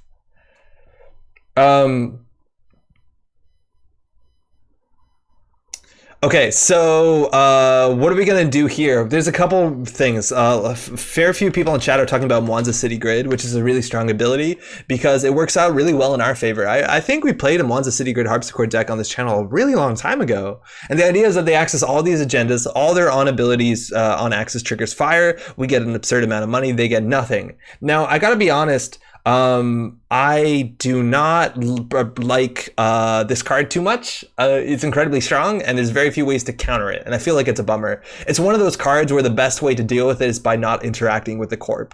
Like straight up, if you put this on R&D or HQ against like a Jinteki or against harpsichord, the best thing you can do is never run that server for the rest of the game. Ever, unless you have 300 credits and they also have 300 credits. But even then, it's still pretty relevant. So, I don't know. Vincent says, how much influence is Game Changer? That's worth checking into, for sure. Punitive with harp seems counterintuitive since you can't get a big punitive. 3 points is good enough. 3 points is good enough, but we don't need punitive. Like, so you want to be able to generate a lot of money if you're going to do C-Source Exchange, something like that, and maybe play Global Food Initiative as your winning agenda, which is really good because it's on 2 point if they steal it, 3 if you do. So I think we'll start here, maybe. We'll see how this goes. Feel bad hijacking onto chat. They're trying really hard. Mwanza is blanked by Stargate, so I don't think it's good in the meta. And so that's true. Mwanza is pretty bad against Stargate, but for what it's worth, Stargate isn't particularly good against harpsichord, right? Because what do you end up doing? Do you dump all the agendas into archives? And then if they do that and they run archives, like you have to pick up one at a time. It's difficult. It definitely is difficult. Just use Stargate against Mwanza like everyone else. Yeah, Wayne, I think you're right. How's it going? Hello. But I think we can put it on HQ at least. Harpsichord looks like a tongue twist. Does it mean anything? Oh yeah, it's just a reference to a harpsichord itself, which is basically the precursor to a piano. The big difference between a harpsichord and a piano is that a piano hits a string while a harpsichord plucks a string. Harpsichords are also a lot worse at doing, from my understanding, or maybe that's just Baroque music as a whole was boring as shit, but they didn't do a lot of like dynamics. Everything was just like the same volume and very staccato and plucky, again, because it was a plucky instrument. You also notice the harp is specifically on the image. Like there is a picture of a harpsichord there, so that's the reference. I think AHAARP actually is something, like it's an acronym for something in Netrunner, in the world of NBN, but yeah, that's largely it.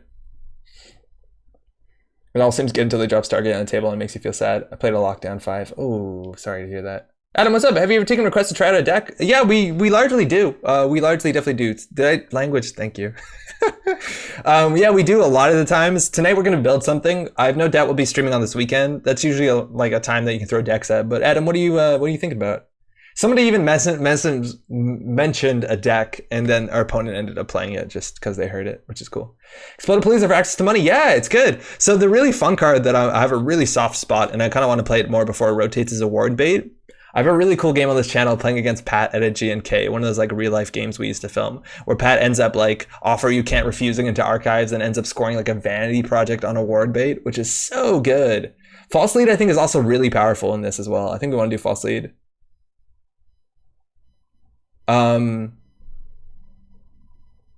So yeah, this is cool. This is probably going to be the best one. What do we want to put the advancements on? The idea is that you install 2 agendas, an Award Bait and a Beal. If they run the Award Bait, you put 2 counters on the Beal and then you score a big Beal. Like you got some really cool tricks here. Got a fast advanced mirror morph list I've been working on doing pretty well with. Interesting. Mirror morph, huh? Award Bait, never seen it. It's cool. Wait, is rotation for sure happening? No, I don't know for sure. I think they said that there would be rotation happening soon. I think they were very clear that the next thing to rotate would be the Santen cycle. God bless it, considering it's really good. But I think that's the last I've heard. Again, I haven't said anything today that's official from Nisei, so maybe wait for them. But at least anything with Fly on the Wall, you get more clicks to tag punish. Oh, that's cool too. This is where you put GFI. Yeah, GFI also Stricker. You're right. It's probably pretty good in this. Okay, so Mwanza is cool if we can figure out a way to do something with the money, or we can kill with Snare. I think both of those are relevant. Snare also gives a tag, which is something that's worth doing, and we'll get the refund money from the Snare, which is good. You don't get it before, you get it after. So that's one thing. What else can we do? I just want to basically every turn install 2 agendas. What in the game will let us install multiple cards for a single click? I feel like team sponsorship has to be part about that. I think if we're running a lot of small agendas, also we're in a pretty good spot to be running whatever the name of that teacher is that does a trace. Game changer is 5 influence. We could consider it. We also could be running stock buyback, which is also very interesting in this deck for 2 influence. We also could be running news teams, which is pretty mean, and it means they have to steal even more agendas. Let's just start building our like shell game ass deck. NAPD lockdown? You mean like the Gordon, right? Yeah, I guess it's called NAPD. I keep calling him Gordon because I see Gordon on the front there. Yeah, we probably could. I just don't know how much we're going to advance it. Is this worth playing if we don't? I feel like the sync lockdown seems a lot better, right? I feel like the sync lockdown is way better. It's this one. Yeah, Jeeves is an option, right? Kill switch, procs on axis, just saying. That's 15 influence though to play all of them. And the thing is, like, currents are actually bad on this deck because it's very easy for them to clear them. It's like incredibly easy for them to clear currents. Red level, sort of. You can't steal. Can you install an agenda with red level? I don't think. Red level can install agendas though. Yeah, non-agenda. So I'm not convinced. Let's get them agendas in here. So 15 minutes is good. AR enhanced security is actually really good because then we can defend our Jeeves and that lady I don't remember the name of. Award bait, yeah, it seems fun. We'll play 2 of it. Bologna, no. Better Cities, no. Degree Melt, Vitriol, Explodapalooza, technically a very good card in the deck to get us money and to get rolling. We could try playing it, see how our agendas look. Fly on the Wall seems pretty strong. If we play this, we need to play ways to basically exchange or get some sort of closed accounts or some sort of capitalization. Single tag, it's going to be a bit harder to capitalize on it. Byroad Work Crew, yeah, I guess so. Red level can gain a click though after you draw your agenda. Let's just click this card draw. What's the draw 2, shuffle 2 agendas, gain creds, NBN card? Attitude adjustment, I think? Gonna bounce, have fun with the deck, Steven, thank you. Thanks for dropping by. Hopefully we'll get some Adam sometimes in soon. I don't know how well we can capitalize on this. 1. Protration net quarantine. Beal's really good, right? Because Beal's basically a global food initiative to some extent. Puppet Master, QPM, rebranding team. QPMs are really good if they end up going tag me. Like, it's just free agendas for us. I don't know whether our deck is good enough to ensure that they go tag me, but that's at least the idea. And I think we just want to play global food initiatives. 2? I don't know. That's 20 agendas. That's actually perfect. Sounds good, thanks. I've killed someone with SCU and fly on the wall into boom. Ken, that's awesome. When you see losing bad if you can't reshuffle agendas out of cards. I see this losing bad. Oh, to Stargate? Yeah, maybe. Yeah, I think it's pretty easy for us to play a preemptive into this deck list if we really need to. What other assets can we play that are annoying? Amani Sanai, that's good. That's kind of what we wanted to get on. Daily Business Show, Daily Quest, none of that really makes sense. It's not Early Premiere. Early Premiere is not bad. The other one that I'm trying to think of is Franchise City. This one actually is particularly good, and this one can be a bit better. Just I did very rich runner with the turn 1, no one home with CU. Turn 1? Whoa. Oh, they install a turn 1, got it. This seems interesting. If we get us on the table and they run the long thing, it's free points. Free points are good points. And this puts us a bit ahead on the curve. Now, the issue is we have to make sure that we're drawing a lot and installing a lot. I feel like we just want to do as many things on the turn. Like we play something like we might be at the point where we play Mushin no Shin in this deck. But if all we do is basically install, we install traps that tag and do damage, we can put them in an interesting place. So like News Team is good, Prisec is good. I think that's probably fine. Even if we end up playing, I don't know if we're gonna have influence or meat damage cards, but we can do some cool stuff here. I've never seen that card play. I really want to. Franchise City is okay. You saw it in some like NEH decks back in the day, but they were a bit prisony. Arella Salvatore. Adam, yeah, Arella might be okay. Arella's pretty good actually. She's hard to trash too. All right, so we're doing install, advance, and we probably are playing Mushin. It's gonna be some good stuff. Yeah, Mons is probably still good enough. What else are we missing? What's gonna be fun here? Jenkins, we can't really defend as good as it is. CU is honestly pretty interesting. Shannon Claire? Not really. Reverse accounts is fine, but we need punishment. Personalized portal? No. Net analytics? No, thank you. Marked accounts? That's still a card? Lily Ockwell, Caligoda. I guess it came back. Ibrahim, Ghost Branch, Full Immersion. Okay. Ice. We want to play some annoying ice. We want to protect R&D, especially if we're playing quantum predictive models, which apparently we're not. Biovault can be useful in Harp too. Why? Why Biovault? How are we getting them to run on the turn we lock down? And what do we do if we don't? If we don't, we score agendas. Right? Like we just do install, lockdown. Anonymous Tip might be worth it for guaranteed draw. Anonymous Tip actually is no longer in the format, Ipecac. Intake or ganked as Axis traps. I don't think either of those are particularly good because we need ice to make those good. And like Intake isn't particularly good. If anything, we play the Wayland one, the 2 tags one, Forced Connection. I think that one's way better in the deck. All right, let's talk about the ice that we want to play. So we need to ice up R&D so we don't lose. A lot of times you also want to play things like we could easily put quantum predictive models in this deck and probably make it a bit more consistent. There's some weird stuff going on here. But we could play like, what do we want? Let's just see what's good. Thoth's Special Offer, Slot Machine. I don't know. Slot Machine's probably fine. Not amazing, but fine. Pop-up Window's probably okay. New Sound Little Engine, we want Jua IP Block. IP Block is probably fine, not amazing. This is sort of a deck that actually might consider getting a single Goonberg on R&D just because it's annoying enough. Gold Farmer, oh, we didn't put news teams in. Oh, we did. Free Lunch, Flare, Endless Eula, Data Ward. A single Data Ward is probably good enough. Wait, no, we can't really. Data Raven's definitely really good. Congratulations, that's probably good enough, right? From here, let's see what operations we're not taking. Ad Blitz, we've learned. Attitude Adjustment, probably not good enough. Any Burst Draw would be good. This is the closest to Burst Draw, but it's a bit expensive. That's not a bad ability, though. We basically draw 2, usually gain 2. That's fine. I could see us playing this. Casting Call. Casting Call is really cool. Casting Call's a really strong card. Man, I want to play more Casting Call. We're super weak to Film Critic. It shows us what the agenda is because we install a face up. Let me move my dumb face.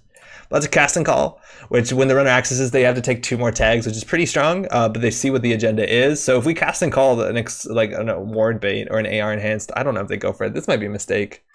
Sadaka, yes, Sadaka's probably fine. Miraju's also probably fine too. I don't know what net, weak to Whistleblower. Yeah, very weak to Whistleblower. I don't actually know what sort of punishment we play for this deck. It's going to be a bit different. I imagine it's Exchange of Information. Actually, 100% it has to be Exchange of Information. Focus Group is actually kind of interesting. This isn't a good card. Is this a good card?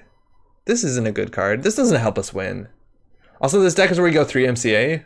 It's too expensive. I think we just tag them and try and trash it to Psycho. Yeah, we could do Psycho. I just don't think we're going to play anything that does a lot of tags. So it's like mediocre. We probably play a single Psycho though. But if we play Psycho, we want to play Beal. Direct Access? Oh yeah, we're weak to Direct Access too. This doesn't really help us, does it? Market Forces is good. It's probably better than Closed Accounts to some extent. Dependent. I don't know. I really don't know how this is going to operate a lot of times. Media Blitz doesn't get us anything. Psychographics is a 1-of, seems fine. Rolling Brownout, I don't think so.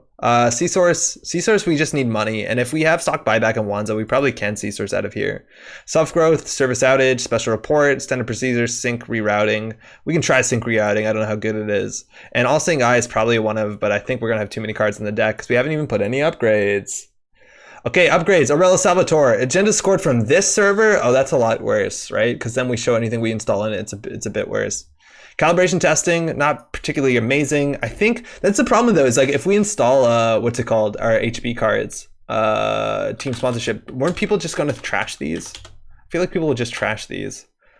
Traffic Analyzer, Rutherford Grid, Red Herring, Product Placement. Product Placement's okay. It's not amazing. It's okay. Old Hollywood, Keegan Lane, Intake. Yeah, don't like Intake that much. Henry Phillips, Ganked, Drone Screen, Disposable HQ. Okay, so what else can we play? We can play Forced Connection, which can be strong as long as we have money. That's not right. Forced Connection, which can be really strong.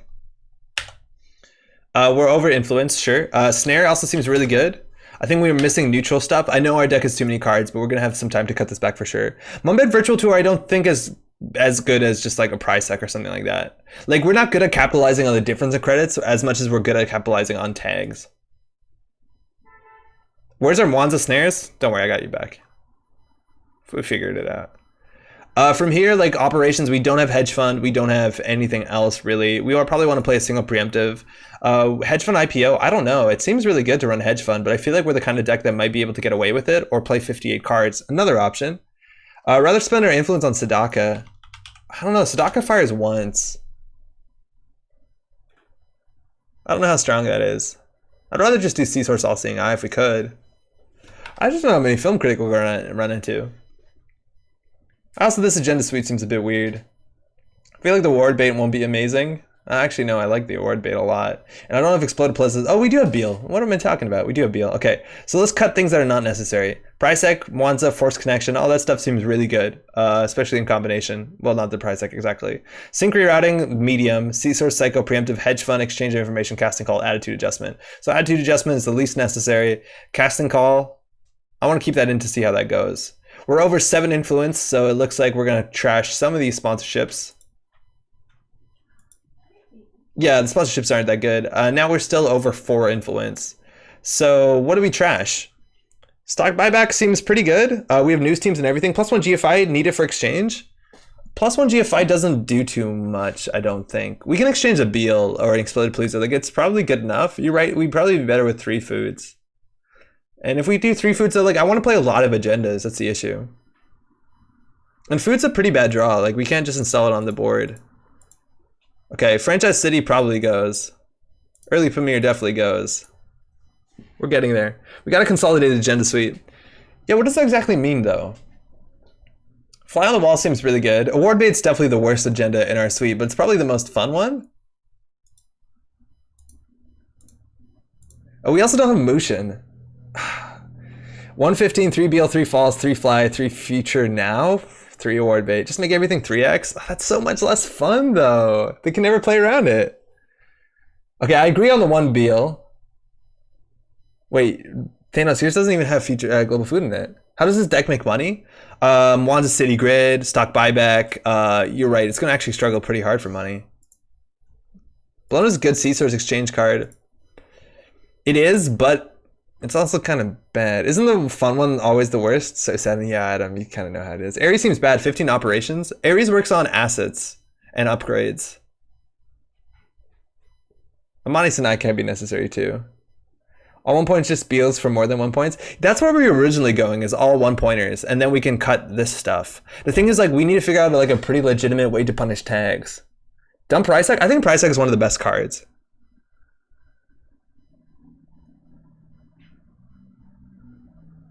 Ares is great because it triggers on Stargate. Yeah, Ares is good for that.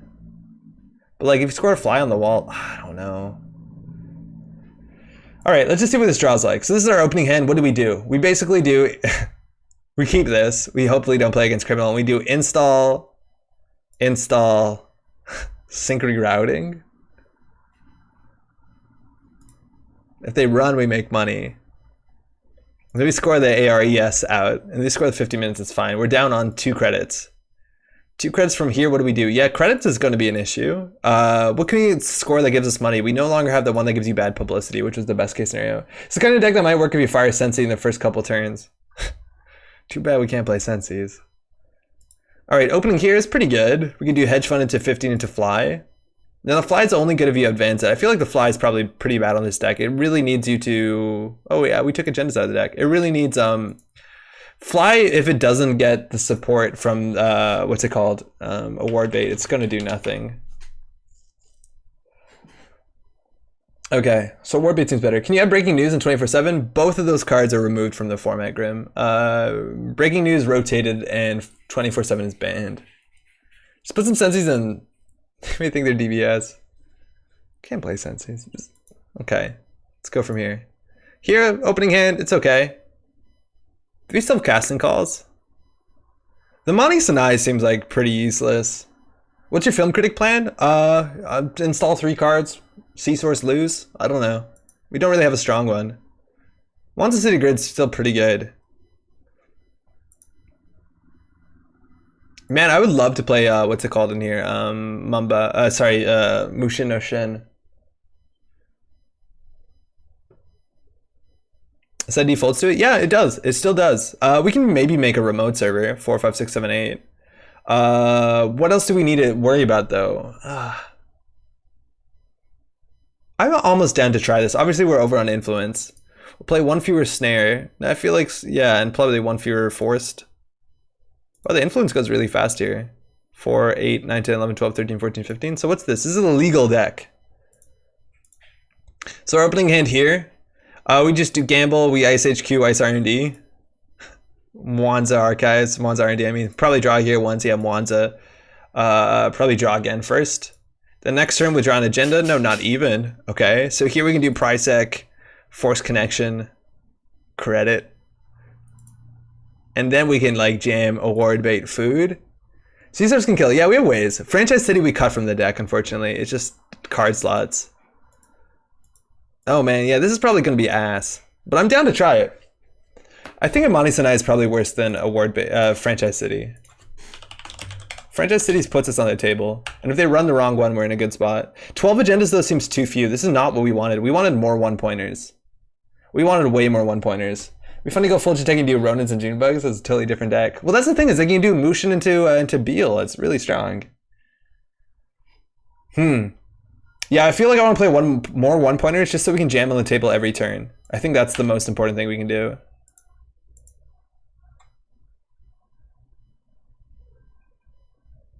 So this is 3 credits. Nah, Snare seems better. We can pay 4 and ensure that they take the tag. Yeah, I just want to play a lot of one-pointers. Cut Beal, keep food. Explode Please, this seems good for money. But now we need to put 4. We took out 2 cards, we have to add 4. So what are the good one-pointers in neutral or 1? Is there any way to sort for that? What do we have? One-pointers are better with Franchise City. False Lead is actually pretty good. Yeah, False Lead is a good card. It gives us a lot of flexibility with False Lead. If we score a False Lead and they take a tag at any point in time, we can do Caesar Exchange. I like False Lead a lot. Yeah, False Lead's really good. From here, we need to play 1 more one-pointer. I guess now we're on 3 award baits. We can maybe get away with playing Fly on the Wall. Okay. QPM on Data Raven? Yeah, QPM on Data Raven seems okay too. Let's try this first. The AR Enhanced Security is probably worse than QPM. Yeah, the AR Enhanced Security doesn't get that much value. We cut a lot of the trashables. I thought we'd be running more trashables, or by more assets, I mean. It isn't bad though. Fly on the Wall, False Lead. Like, it's still good against stuff. I miss TGGB too. Yeah, me too. I really do. There was this cool NEH deck that I ran that was kind of like this, and NEH's draw ability is really strong for what we're trying to do here. Like, if we had this, I don't know, we want this sort of deck in what's it called? In Sports Metal. Kitty with the Lockdown is a combo? Yeah, I guess so. I just don't know who the heck pays 4 or takes a tag? You always pay 4, don't you? I'm excited to see how that card plays. We need to cut 2 cards. 2 cards. Okay, so it's gonna be... Did Gia Hands rotate? No, it didn't. It just... I don't know. It's really hard for our deck where we want to install 2 things a turn to get value from Gia Hands. Okay, what are we cutting? We have to cut 2 cards. Do we cut Casting Calls? What do we casting call? If they casting call, they see the card. We'll probably end up cutting this. Okay, here. Prelude in C major. Go and screenshot this. Please don't play Film Critic. Card rerouting doesn't do anything? Yeah, I think you might be right, Rob. And it's going to be the next card we cut. I just want to play it because I've never played it. I don't know what actually it does and what it looks like when we draw it. Yeah, I think we could definitely cut the lockdown also, Thanos. Yeah, exactly. But I want to see what this is. What about Profiteering? That also rotated. This deck loved Profiteering. Because then you take all 3 bad pup, gain 15, and at the end of the day, Data Raven's still good, and then you could get the money to do, back in the day, you do mid-season replacements, right?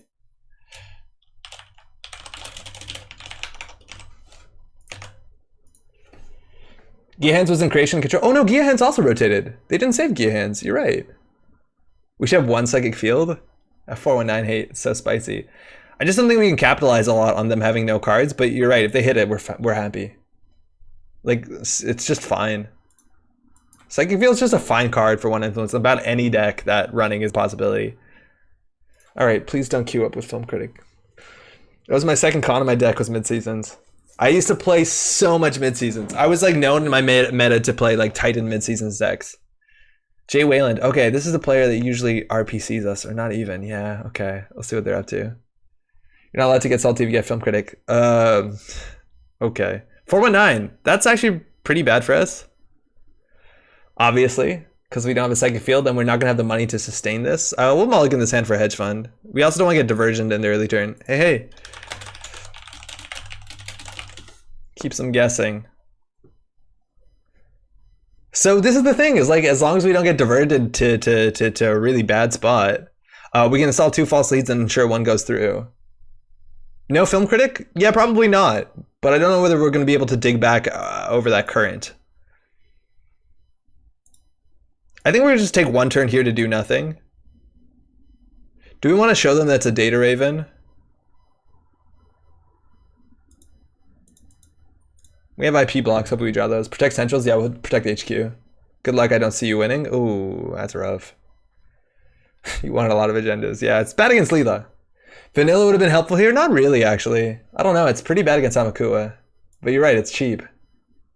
A resistor would have been good, IP block would have been good. Anything, really. Oh man, if we did keep in our agenda. So the turning wheel doesn't do much in this matchup, which is great. And the fortunate thing here is they're going to get an access, and oh, it's a news team. That's great. And the thing is, like, you always want to get an access every turn to ensure that you're on the table, right? Because every turn that you don't steal with Harpsichord is a huge setback. Screw corporate can ban the hell of it. It looks like that's what's going to be happening soon, Verbose. Dirty Laundry, they're -1 agenda points. They have their turning wheel up and running. We drew into psychographics. New remote. No, I don't care. It's a false lead. Doesn't matter. Everything's a false lead. It's all a false lead. Hot take, credit denial sucks and should be reworked. I don't agree with that. I don't really agree with that at all. I wish credit denial was strong, but in bursts, as opposed to like over every turn where you can't dig out. That's the way I think. I don't know. I feel like credit denial is a good way. Look, obviously credit denial sucks to play against. Like, I don't think anyone's going to deny that. But I think credit denial was a thing back in the game, and it allowed you to counterplay against certain things you can't counterplay against. Like the Surge and Techie matchups where they just credit up and do nothing. Like, credit denial is a way to deal with traps. You don't have that anymore. No one home, that's going to be an issue. To some extent.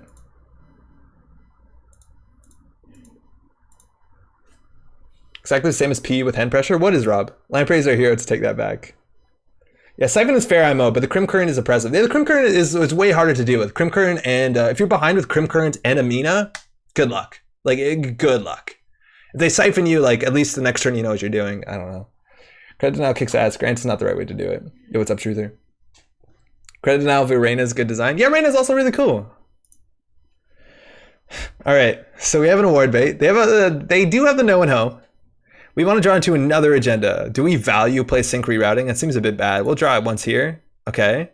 So we can do a 50-50 here, right? They run the franchise city. Well, no, there's a chance that they run it in the worst possible order. And we want to get value from the ward bait. So I think we're just going to play the sync rerouting and click for credit. So now if they want to make a run, it's going to be a tag or 4 credits. I just don't think they run this turn. When they can finally buy in all currencies, yet another problem will be solved. Yes, it will be. Amakua coming down. They want to get the, again, it's hard to run. Earthrise Hotel coming down as well. They're at 6 credits. Stock buyback. Oh, this gains us what? 5? That's not bad already. But we'll give them another agenda. Wanza. Here we go. I think we'll actually play the stock buyback here. Good enough. Test, what's up? Coming through. Jessica says, I don't think Grand is too bad before when I current diversion and Amina really is. Yeah. Yeah, we're still here. What's up? We dropped? Oh shit, is Twitch dropped? Is it back? Pretty sure stream died entirely on Twitch? No way. I'm getting good connection on my side. Let me check if Twitch is still up. Is it back up? Yeah, there's my dumb face. Okay. All right, that's a diversion. Luckily, Monza gets around it. So we can res the Data Raven here, and then they basically have to, if we res the Data Raven, we're on no money. If we don't res the Data Raven, this tag, they can no one home it. And they have a click to remove the tag. If they play Citadel Sanctuary, we're in a really bad spot here. Tubbs is fine, thank you. YouTube is up. Refreshing and hoping. Is it really down? It looked good on my side. That's a bummer. I don't, well, obviously you can't hear me now. Oh no, it is down. Is Twitch down?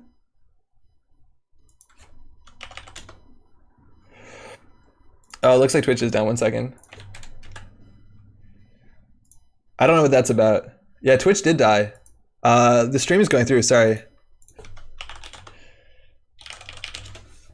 Oh, that's a bummer. I don't know what that's about.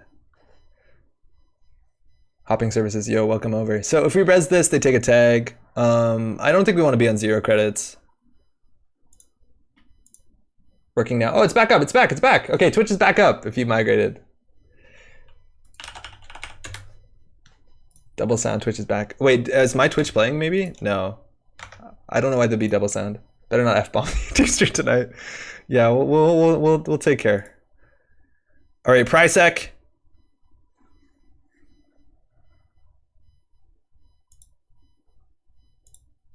No man, we're just not gonna afford this. Like we have to pay credits to prevent expose. And we're exactly on another diversion, which is a bummer. And we're pretty far away from a win condition. We basically need to feed them a food. We need to feed them a food. Otherwise exchange does nothing. Yeah, it's gonna be hard. Like the fact that we don't have like a big win, like oh we got them with boom or anything, it's gonna be an issue. We really need them to run R&D and hit the Mwanza. I mean Twitch audio is playing while I had YouTube. Oh, got it. Can't think of what could have happened on Twitch to break terms of service. Falsified credentials against agenda. It's a price hack, so we're gonna res it. Falsified credentials they also can't use on centrals. It's important to know. So here we go.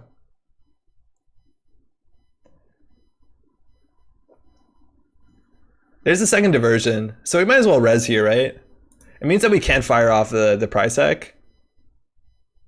But now they have to take a tag, which they can clear at the last click, and we only have 1 credit, so they're just gonna end the run, which gives them a turning 1 counter. They can bounce off this all they want. Yeah, it's gonna be hard. This is obviously a good runner. We just need them to hit Mwanza. They're running the price hack. I guess they're gonna go trash that. We can't afford the 2 credits. Maybe Rashida is good. I don't know. Another Data Raven. I don't know why we're pretending Amaku. I think we do. I think we just install this credit. We've been so lucky that they haven't played their current. If they play the current, we're underwater. There's nothing we can do. We can be clicking for credits every turn. And man, if they ever dump their turning wheel and go R&D, it's so good. Rashida's good. Yeah, definitely Rashida's good. That's why I don't hate Beanstalk royalties like most people do. Being able to play from 0 is very good right now. It's definitely not bad. Oh, the corporate grant is down. Yahee! Yay! Nanako. She just attacked the... What are you doing? There's no space up there, my friend. She just like smacked the monitor. Say hi. Like I'm a bit guilty, just a bit. Beans is good with transaction ID. Wayland, yeah, totally. Just more hedge funds for sure. Okay, I don't really have a play here besides click for 4. Seasource seems bad with no one home on the table. I really want another agenda here. Oh, she tried it again? What are you doing? There's no space for you. Hold on. Why are you attacking? Oh, there's a fly. There's a fly. You can't see her. Hold on. There was a fly, and that was the easiest spot to hit it. That tripod was not meant to spin that way, and it made a cracking sound. I hope it's okay. Yeah, I was correct. Yo, dang, I missed you guys play my deck. Wait, was your deck the deck of the week? Fly on the wall, so on theme, very much. Quantum predictive as well. They're up on 11, they gambled up. We do have a hedge fund, so at least we can do like, you know, this good stuff. Yay, we just need to draw into another agenda. But again, this is the exact thing that we talked about. If they know what this is on R&D, they'll never run this. They'll never run this. Oh, no way.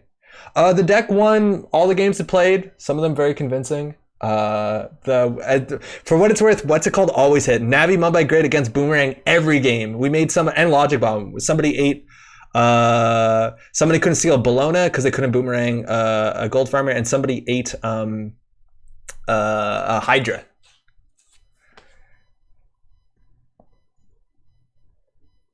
Deuce is Wild, exposing the Data Raven server 4. Kitty. Stream has cat content too. Yeah, it has a lot. They're running archives just to get that data sucker, the Amakua. Once they get it up to 4, they'll probably go for singles here. Jank was hard campaigned here for it to get deck of the week. Hard. Oh, no way. How does that work? Deuce is Wild gaining 3. Mining accident. Bad publicity is fine.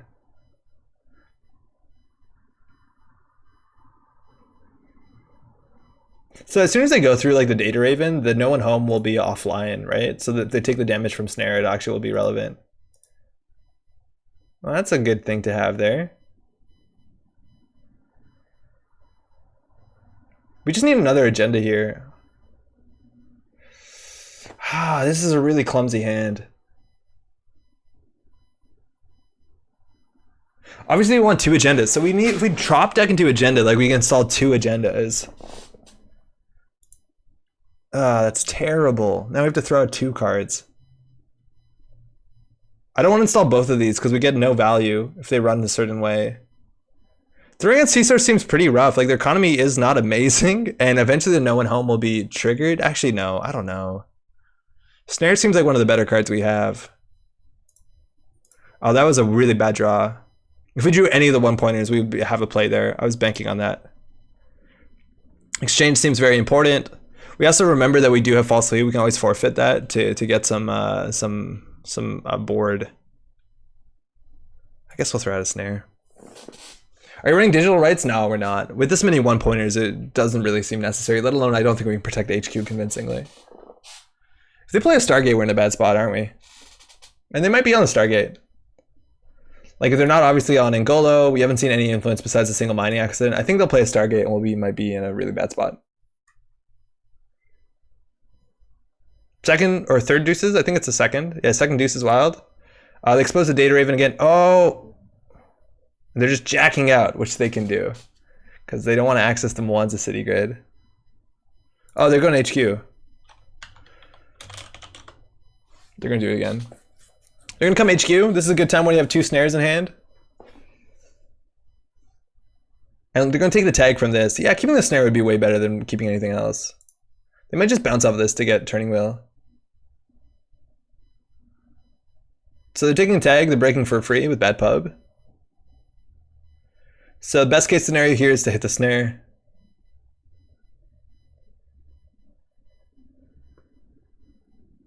They'll break it with Amakua. They have a tag so they can't fire No One Home on the snare. I wish we had 2 snares. They hit the ward bait. That's a bummer. Don't get any value from this. Why didn't it offer that to us?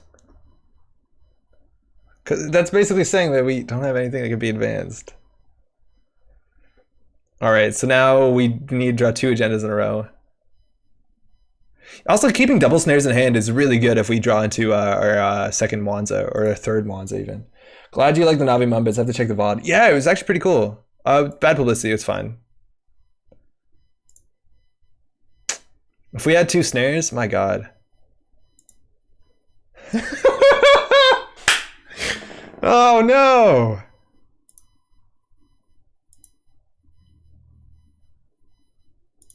Why did we throw a snare out?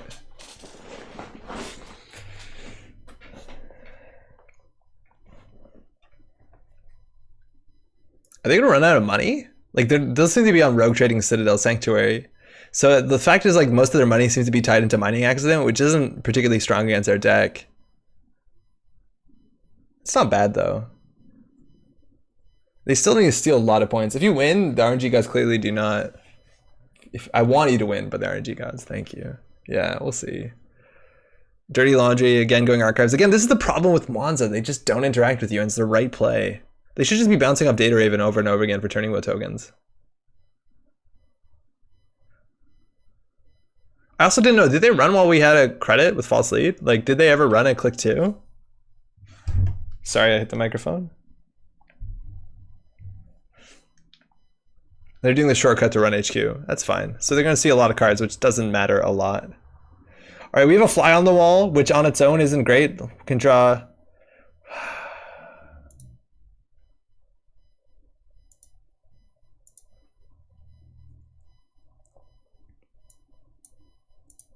Okay, so ideally we draw an agenda next turn, and we can do an agenda, franchise city agenda. How are we doing? Not great.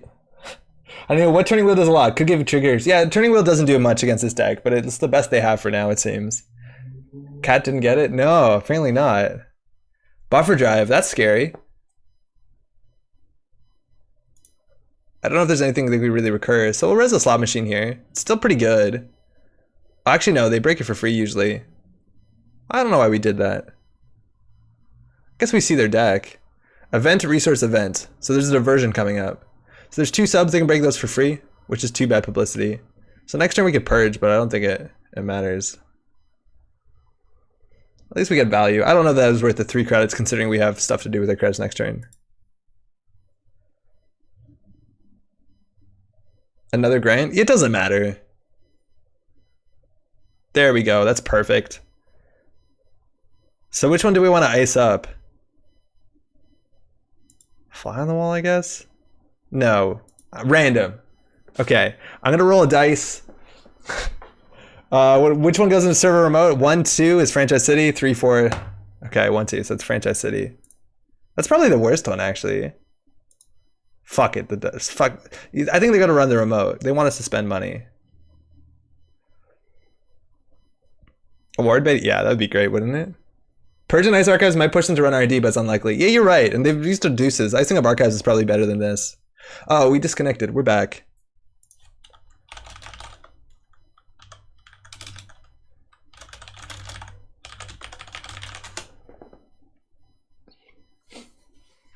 Award bait because it's bait.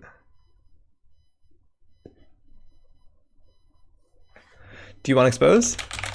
Okay, cool. Pay? Yeah, okay. So obviously the best scenario by like a huge margin is that they run this first. Because if they run this first, we get a fly on the wall that they can't interact with and Franchise City. Oh no, fly on the wall, they... Never mind, it's not very good with no one home. Ugh. It's still a point. Falsified credentials? Oh, guess agenda. They know it's a fly on the wall in server 5.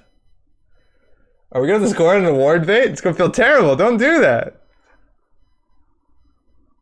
Or are they going to run server 6 because they're not scared to fly on the wall with no advancements on it? That's the big brain play, right? That's the second falsified, if I'm not mistaken. It's hard to play around. They have a bit more money than we do. Maybe that sea source was way worse than the snare.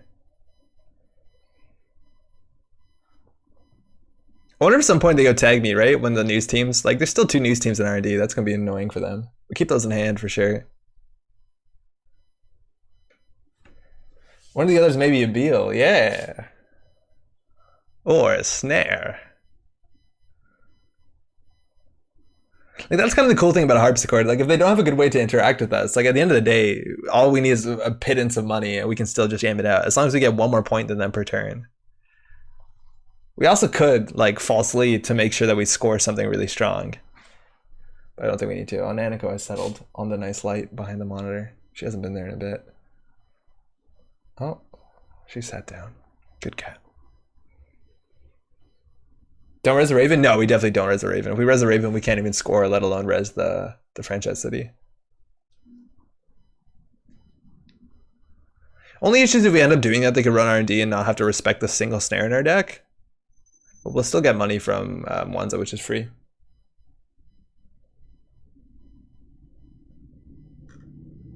Remand a cat cam? Cinco, what's up? It's hard. She's just down there. I don't know if they're thinking or we DC'd. I'm assuming they're thinking. I don't want to write test just yet. One fun trick I remember from the old days is to run R&D when suspecting trickery. That's always an option. Luckily, we'll make a lot of money. We threw out another Wanza, which is a bummer though, because they'll probably end up trashing this one. They have the credits to do that. Maybe we wanted to keep one, but I think we had to throw something out. Our hand was really unfortunate with how many 1-pointers we have in the deck that we couldn't jam to. Are they here? Oh no, we disconnected. Uh-oh. Watch? Hold on, we disconnected. Did they leave? Oh, beans. Oh, that's a bummer. That was just getting pretty interesting. So it was us that goofed it. We should have said something way earlier.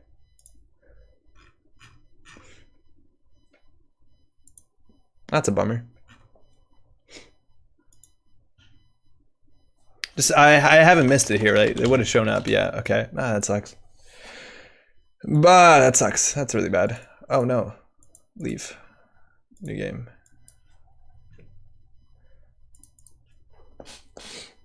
Yeah, we may have connected. We should check. Yeah, Jessica, I should. Hey. Froze for a while. I thought you were thinking.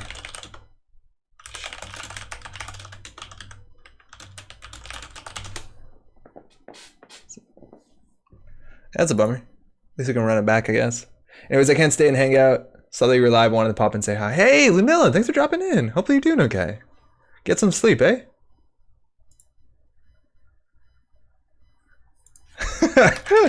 We both left at the same time. Oh man, that's wild. All right, 419. We played this matchup once before. Opening hand, nothing to stop the heavy diversion. The only thing we have that actually ends a diversion lunt is a Data Raven, so we'll mulligan for that. We got it. We have the Quantum Predictive. We have Gutenberg for R&D. Pretty good stuff. We also have the Mwanza. Okay, that's good luck. Have fun again. Love to click for credits. Yo, we're gonna click for some credits this game. No hedge fund. So jam out agendas, Francis City News Team, click for credits. So what's the objective of this deck? Yeah, the idea is that we install 2 agendas a turn and then click for credits. So I think we can put Gutenberg on R&D. It's hard for them to deal with it. It's strength 6, which is pretty good.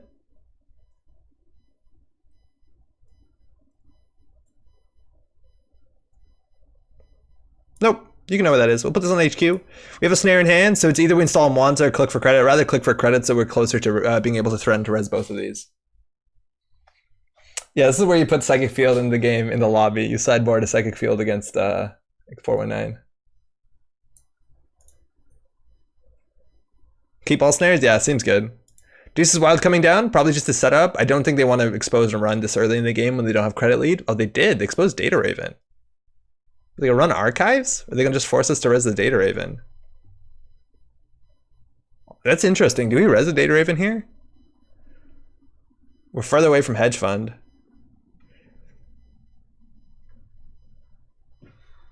Do we res the Data Raven? No.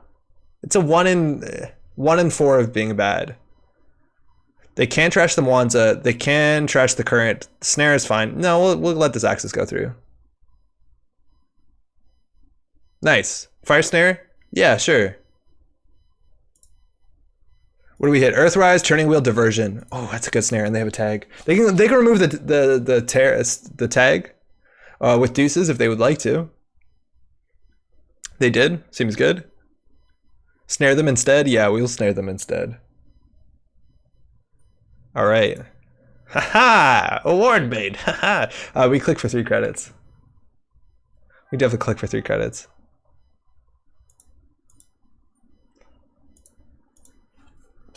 They say oof when they lost their doof. Very good, Adam. All right, so they need to find some money. Dirty Laundry Archives. That's fine. We want to get some news teams in there. Next turn we can install both of these. Not particularly compelling. We want to get a ward bait with something we can score. A slot machine on Archives is also pretty fine. It means that they can't really build turning wheel counters, which is, sorry, not turning wheel, but Amaku counters, which is pretty good. Or they would just like slow down. They know it's a slot machine, which doesn't really matter. We also have IP blocks in this deck, which should be relevant, but now they're on 7. Their Dirty Laundries are a bit harder to get value from. This thing here is Trace 7, if I'm not mistaken, at 6 strength, which is pretty good. They can always, like, if they find their other turning wheel, bounce off of our HQ ice, but we're in a pretty okay spot. No one home, definitely very good. Let's them deal with Gutenberg. Haha, we click for 3? No, it's good, it's good. And now we can start for the remote. Slot machine, not amazing for anything else here. We can put it in front of the Data Raven to prevent them from bouncing. It's not bad. Hedge Fund's definitely good. I think we just play Hedge Fund, so now if we res the Data Raven are non-bad spot, we'll put this on R&D. If they ever go for it. We'll pay 1 to prevent this. They never ended up seeing our Mwanzas, did they? Slot machine's amazing? It's okay. It's not amazing on the remote. That's not bad on the remote. If it puts 3 advancements counters on something, that's actually pretty cool. It's a current, it's a corroder. Oh, wow, we drew all our money. Good stuff. So we want to score something out to get through the corporate grant. So this turn we could actually just jam double a ward bait. Or we can install a ward bait Quantum Kitty and play sync rerouting. That's probably fine, right? So ideally they run the ward bait. So this is how it tests how good sync rerouting is. This turn, if they want to run, they either pay 4 credits, which they can't, or take a tag. Now that's actually really bad against us, because if we score one of these agendas, we can't score the other one, and then they can run next turn and steal the award bait, which will do nothing for us. This is actually really bad. Slot machine is okay. Is this some sort of Canadian understatement? Well, it's okay. It's just not amazing on the remote. Yeah, this is a problem with sync rerouting, right? Unless we put another agenda on the table, it's not doing much for us. That's a bummer. Ah, that's so bad. We should have thought that out. Is Harp going to put any other upgrade than Wands on R&D? I don't know. I don't think so. What's really amazing is sub boost on the slot machine. It's not bad. It's really not bad. Sub boost on Gutenberg is also pretty good. And of course, taking a nap on my jeans. I think we can leave these. It's more likely that it'll be fun if we leave them. This seems crazy, but like, they're going to steal one anyways, and now if they run the award bait, we can get some value. And then it lets us hedge fund up so that if they do pressure HQ, we still have something.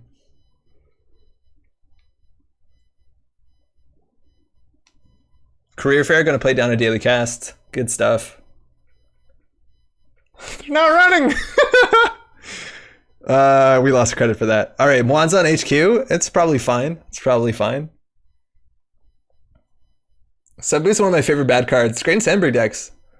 I think Sub Boost is actually pretty alright. It's really good specifically with a lot of the NBN ice, like Data Ward, stuff like that. Giving a Data Ward at the end of the run is good. Gutenberg is really strong.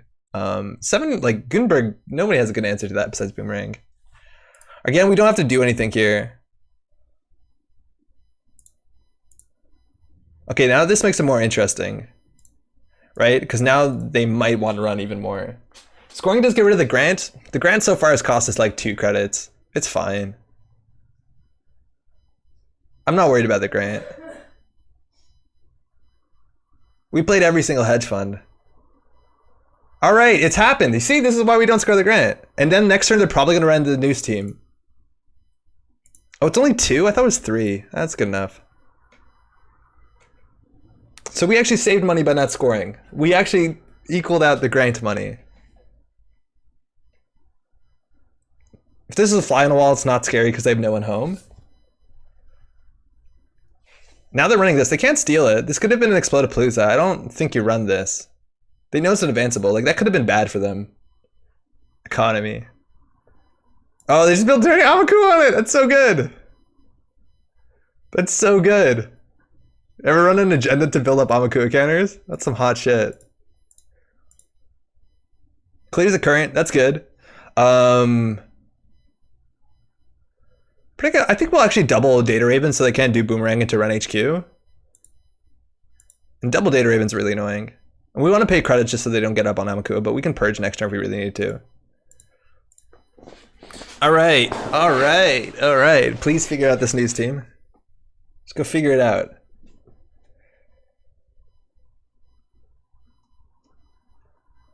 Begalter, okay. It's a Sentry Breaker. Snare's good. I think we'll actually put this on HQ and click for 2. This could look like Crisium. Diversion of funds won't fire this. And now we're going to just wait until we draw 2 agendas and jam both of them and hopefully just keep ahead of the curve. Hopefully don't DC this time. We had a way, but it's going way better for us here.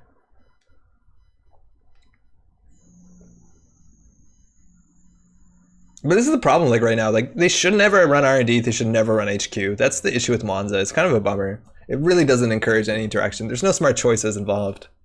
Yeah, there's a downside attached to it, but certain decks, that's mono boat centers will be really sad. Yeah, right?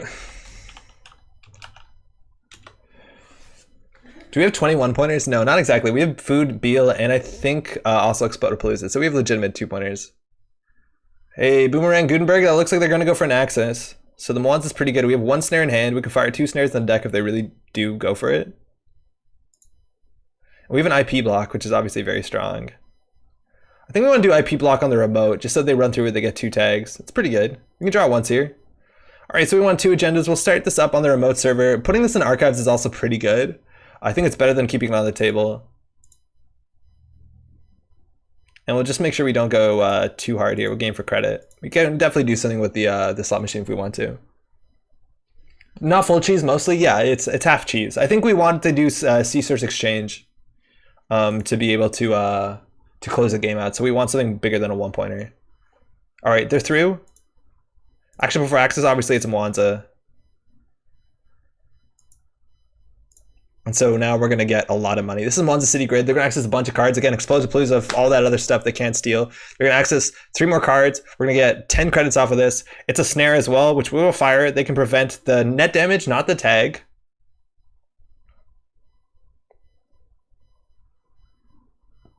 Again, this is the first, and this net damage happens first. They don't happen at the same time. I wonder if they use it. Oh, they use it. That's great.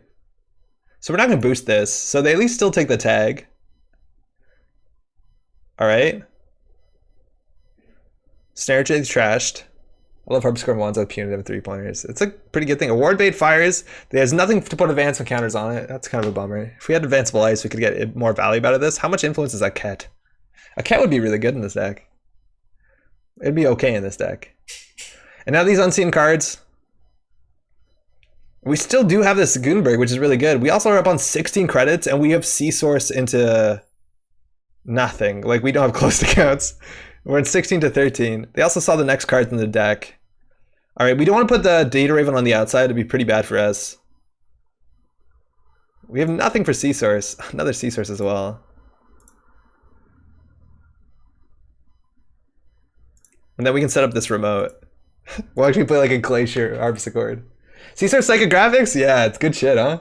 Easy peasy. So we can do C-Source, Psycho. Wow, we need an agenda installed. It's still really good. All right, so 1 Mwanza down. Again, that's a 15 credit swing. And we fired a snare, so, and they cleared a tag, so around a 15 credit swing. They did steal an award bait though. They were ahead on the table. I wonder if we can just jam a single false lead. Is Data Raven IP block good enough? Glacier Harp with 1 install on the remote and 2 outside is one of my favorite mind games. It's cool! But what do you do here? Right? Like, can they deal with this? They can definitely break this. If they run all that for false lead, yeah, we need to install 2 things on the table. Bravado's coming in. HQ? It's not bad here. We're gonna make us spend some money. Oh, this on the outside is miserable. We definitely wanted to put something else there, like the slot machine, because now they can build a turning wheel. We did eat 1 turning wheel. They just gained 3 credit. Is inside job gets it? There's a lot of things that gets it. Like, they can definitely get in. It's just the fact that they're gonna take multiple tags. Oh, that's awkward. Now they have the money. Draw for 1-pointer? Nice. Do you want to do these 2 together?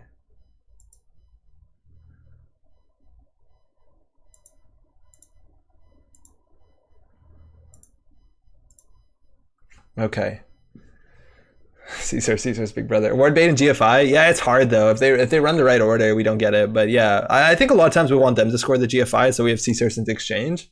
Like, I don't think it's actually that great for us to score the GFI. Falsified credentials, guessing agenda, it doesn't say what server. They know that this is an award bait in server 4. So they might not be excited to score it. They are. Cool. Thanks for our free false lead. Yeah, we could have got a food there. We could have got it on a game point there if we just believed. That's a bit of a bummer. I think we'll play this. It's a strong agenda, ain't it? I don't want to throw anything out. The psychographic seems really bad until they go tag me. We could definitely throw it out. This is going to gain us 3, 6, 7, 8. So it would only be on 15. It's not particularly great.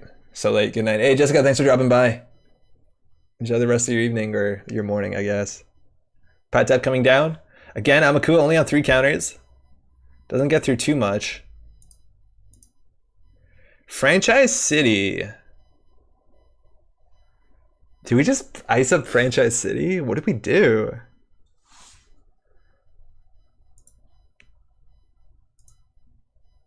I think we just purge.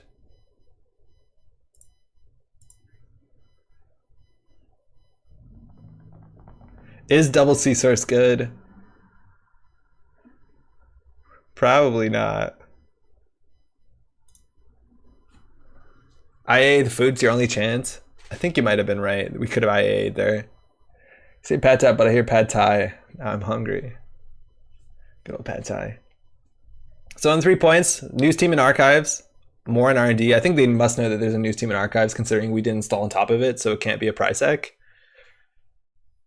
I don't think we have any forced connection. I think we only have snare now. They have so much money? Yeah, they do. Well, they're gonna have more as well. All right, it's a slot machine.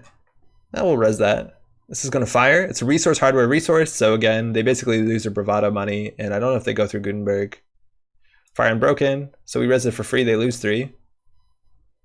Do they go through this? This is probably really expensive to break at 6 strength.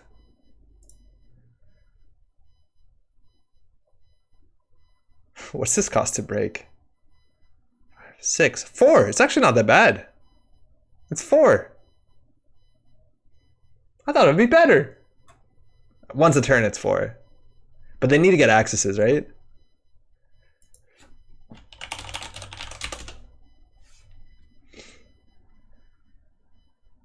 All right, they're 3 for 4. All right, single access here. Again, if it's a quantum predictive, they don't have the tag. It's a Prisec, okay. We'll take the bad publicity. We'll probably pay another one, right? 2 bad publicity? That's fine. You can't use those for C-source. Jogging, how's it going? All right, false lead in the remote. Franchise city outside. Or the other way around is also legitimate. We also could install all 3.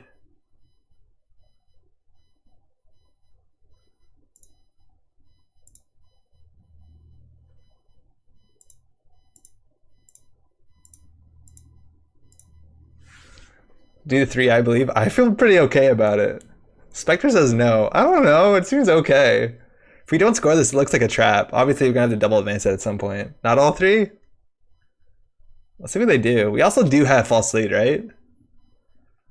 Piss and shit. Damn it. They got away with murder there. They trashed it for free as well. Could have false leaded them there. I think we should false lead them there. Actually, yeah, I think we false lead them there. I'll try to false lead, actually.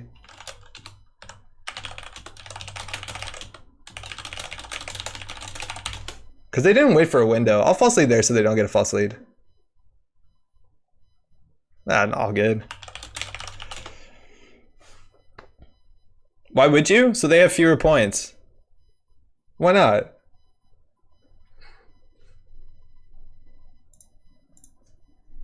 There's just less points in the game.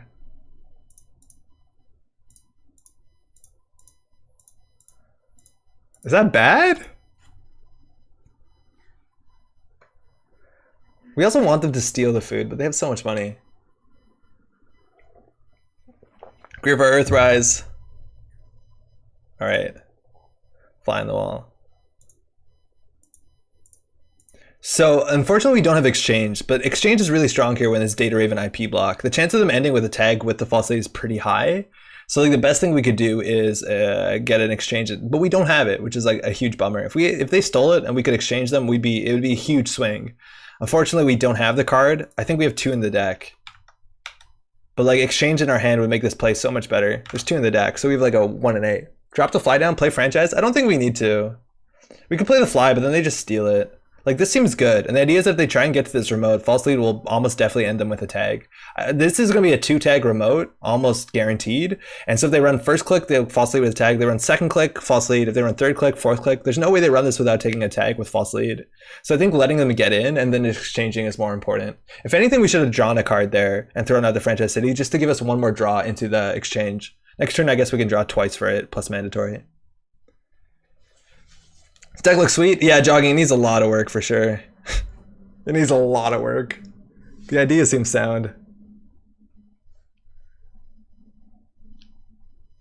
We definitely could have played franchise, but I think they'll just run and trash the franchise. They've been pretty good at not checking this remote and just running whatever is outside. They also don't have a decoder, so like I don't think they're that interested in hitting. I don't actually know what they could hit here. Like an Enigma would be good enough if they don't boomerang it. Or just score the food. Yeah, next turn we'll hopefully score the food. I played a bunch of an offer you can't refuse. Yeah, that's what Pat used to play there in Harp. It was so good. False lead into award bait, excuse me. False lead if they don't run click 2? No, I don't think so. If they don't run click 2, they run through this remote and get a tag, and then we hopefully draw into exchange. I don't think we're going to false lead if they don't run click 2. I think the false lead is so strong in this game plan. If that's a 3-pointer, it'd be really good for you. I'm afraid it's a double IP block. Ooh, there we go. TGTV, Thoth Archives, that's good stuff. And then we drew the exchange. Like, that was a really good play for us.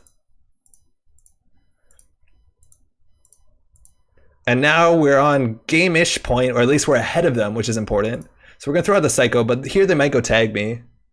So basically we want to just draw Fly on the Wall, another agenda, and Franchise City, and there's a chance that we win next turn if we top deck an agenda, right? Off you can't refuse in Wanza, oof.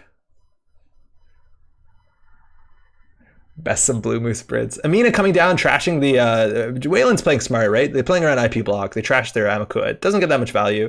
They have a pad tap, which is good. Basically, if we don't get diverted to having not enough money and we install this, and another thing, we'd be in a pretty okay spot.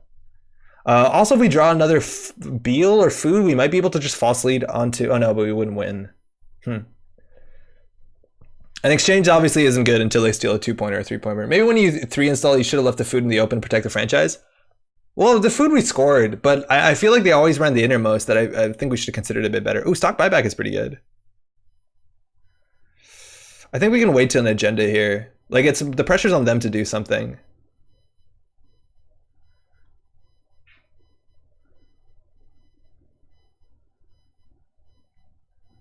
If we stock buyback, they gain 2, but we gain 9 or 8. I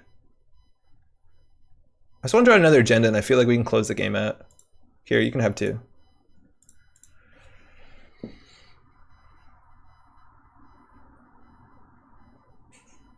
Arthrize drawing 2 more. They have 12 cards left in their stack. We haven't seen a single diversion of funds. It's going to be hard for them to double diversion through Data Raven when we have false lead. But unfortunately, without Psycho, like, we have no tag punishment besides exchange, and they haven't scored a 2-pointer just yet. We really need them to do that. Boomerang is going to go on. Ooh, there. That's cool. So now they're going to get their accesses, which is really good, because any turn they don't access is a turn closer to not being able to win the game. But ideally here, they steal a 2-pointer, and then we're in a good spot. Dirty Laundry, this is where the bad publicity gets really problematic with Amina, where they start breaking this for 2 credits and we lose 1. It's event program, so they're probably going to break it for 4 with the bad publicity, right? And then we lose 1. So this runs actually gains the money. They steal GFI and you false lead, then exchange. You get sacrifice a 1-pointer and treat another 1-pointer to get a 3-pointer, which is fine. It's still pretty good, but we don't need to do that until we win. Like, if we get rid of this false lead, yeah, well, basically we gain 1 point.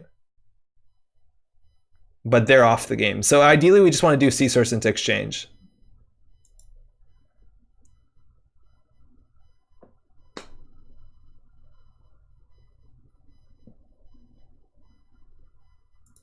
So if they steal an agenda here, like if they steal a 3-pointer, most have 5 points here.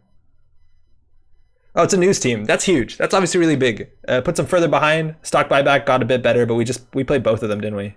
Yeah. So let's see what they do. If they go tag me here, it's bad for us because we threw out our psychographics. Oh, we lost connection. Oh, no. Hey. Disconnected. Seems still good. All right, so they're down on 2 points. Again, huge. One of them is in archives. I don't think they have a reason really to check archives anymore unless they're really calling our bluff because they don't have Amaku anymore. But they're on 18 credits and now they're down. Like, they did all that to lose a point. Feels good, doesn't it? Harp is weird because a 1-pointer advantage can be game winning. Yes, totally. Food. Okay. Food's a big deal. We install Food in server 3, Fly on the Wall outside, and Franchise City. If they run the Franchise City into the Fly on the Wall, that's really important. If that happens, next turn we can do advance Global Food. Yeah, I think this is fine. I didn't do any of the math here. I feel like we might have enough money just to keep him out with false lead. So the order of this matters.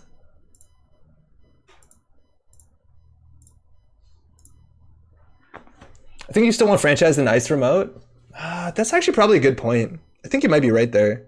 Otherwise, we're just playing a 50-50. It's even a bit worse than 50-50 when they have falsified. If we put in the remote and they franchise it though, like I think they always expose whatever's in this remote with falsified, then they don't run these until they run the remote. Yeah, I think you're right though. You're guaranteed at least 2 points if we put this in the remote. Usually, yeah. Yeah, I think you're right. But yeah, against it's a bit different against falsified, because I think you want to falsify this one. Like, what could this be? Prisec? We haven't been good at drawing Prisec, but they do trash one. We got to keep our hand over this. If you put GFI outside, the runner always gets it. Yeah, which is fine for us a lot of times, right? Like, we want to do C-Search Exchange, and then we don't have a target. If they steal the food here, we're not gutted. Uh-oh, test. No, okay, we can't leave. Oh shit, we can't leave. If we leave, they'll leave. No, did they leave? Oh, rejoin.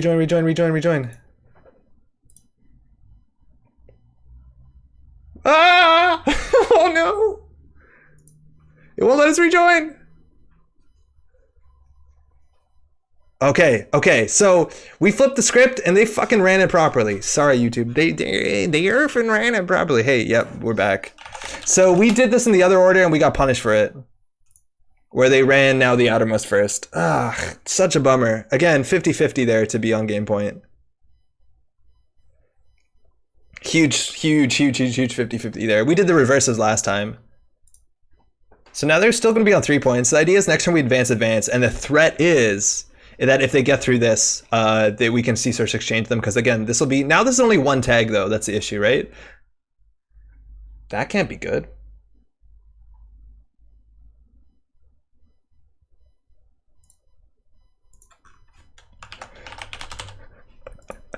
That seems really bad. Oh, hold on.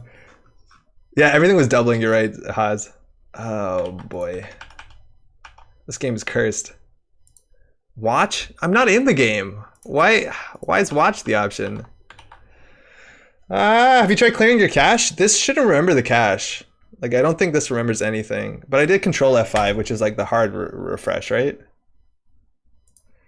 Don't ever watch your own game. That seems like going to be an issue. Okay, hold on. If someone's in there, I don't think anyone's in there. I'll try and open this in Chrome and get in. Oh, we're like one turn away from hopefully closing it out. Pretty sure this is a game glitch Roberto got in the last GNK, and the game was soft locked, no way to fix. Oh, for real? That's a bummer. Decklist limited is faster, JNet. Yeah, I can't get back in. Ah, that's such a bummer. I feel like we might have had that there. Sorry, Wayland. I'm just going to call him in chat if I can.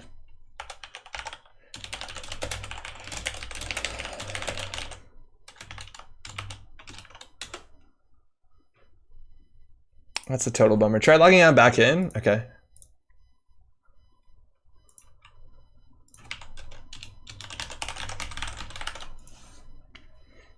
On the bright side, the deck is undefeated. Yeah, it's still on watch. I think we're locked out permanently. That's such a bummer.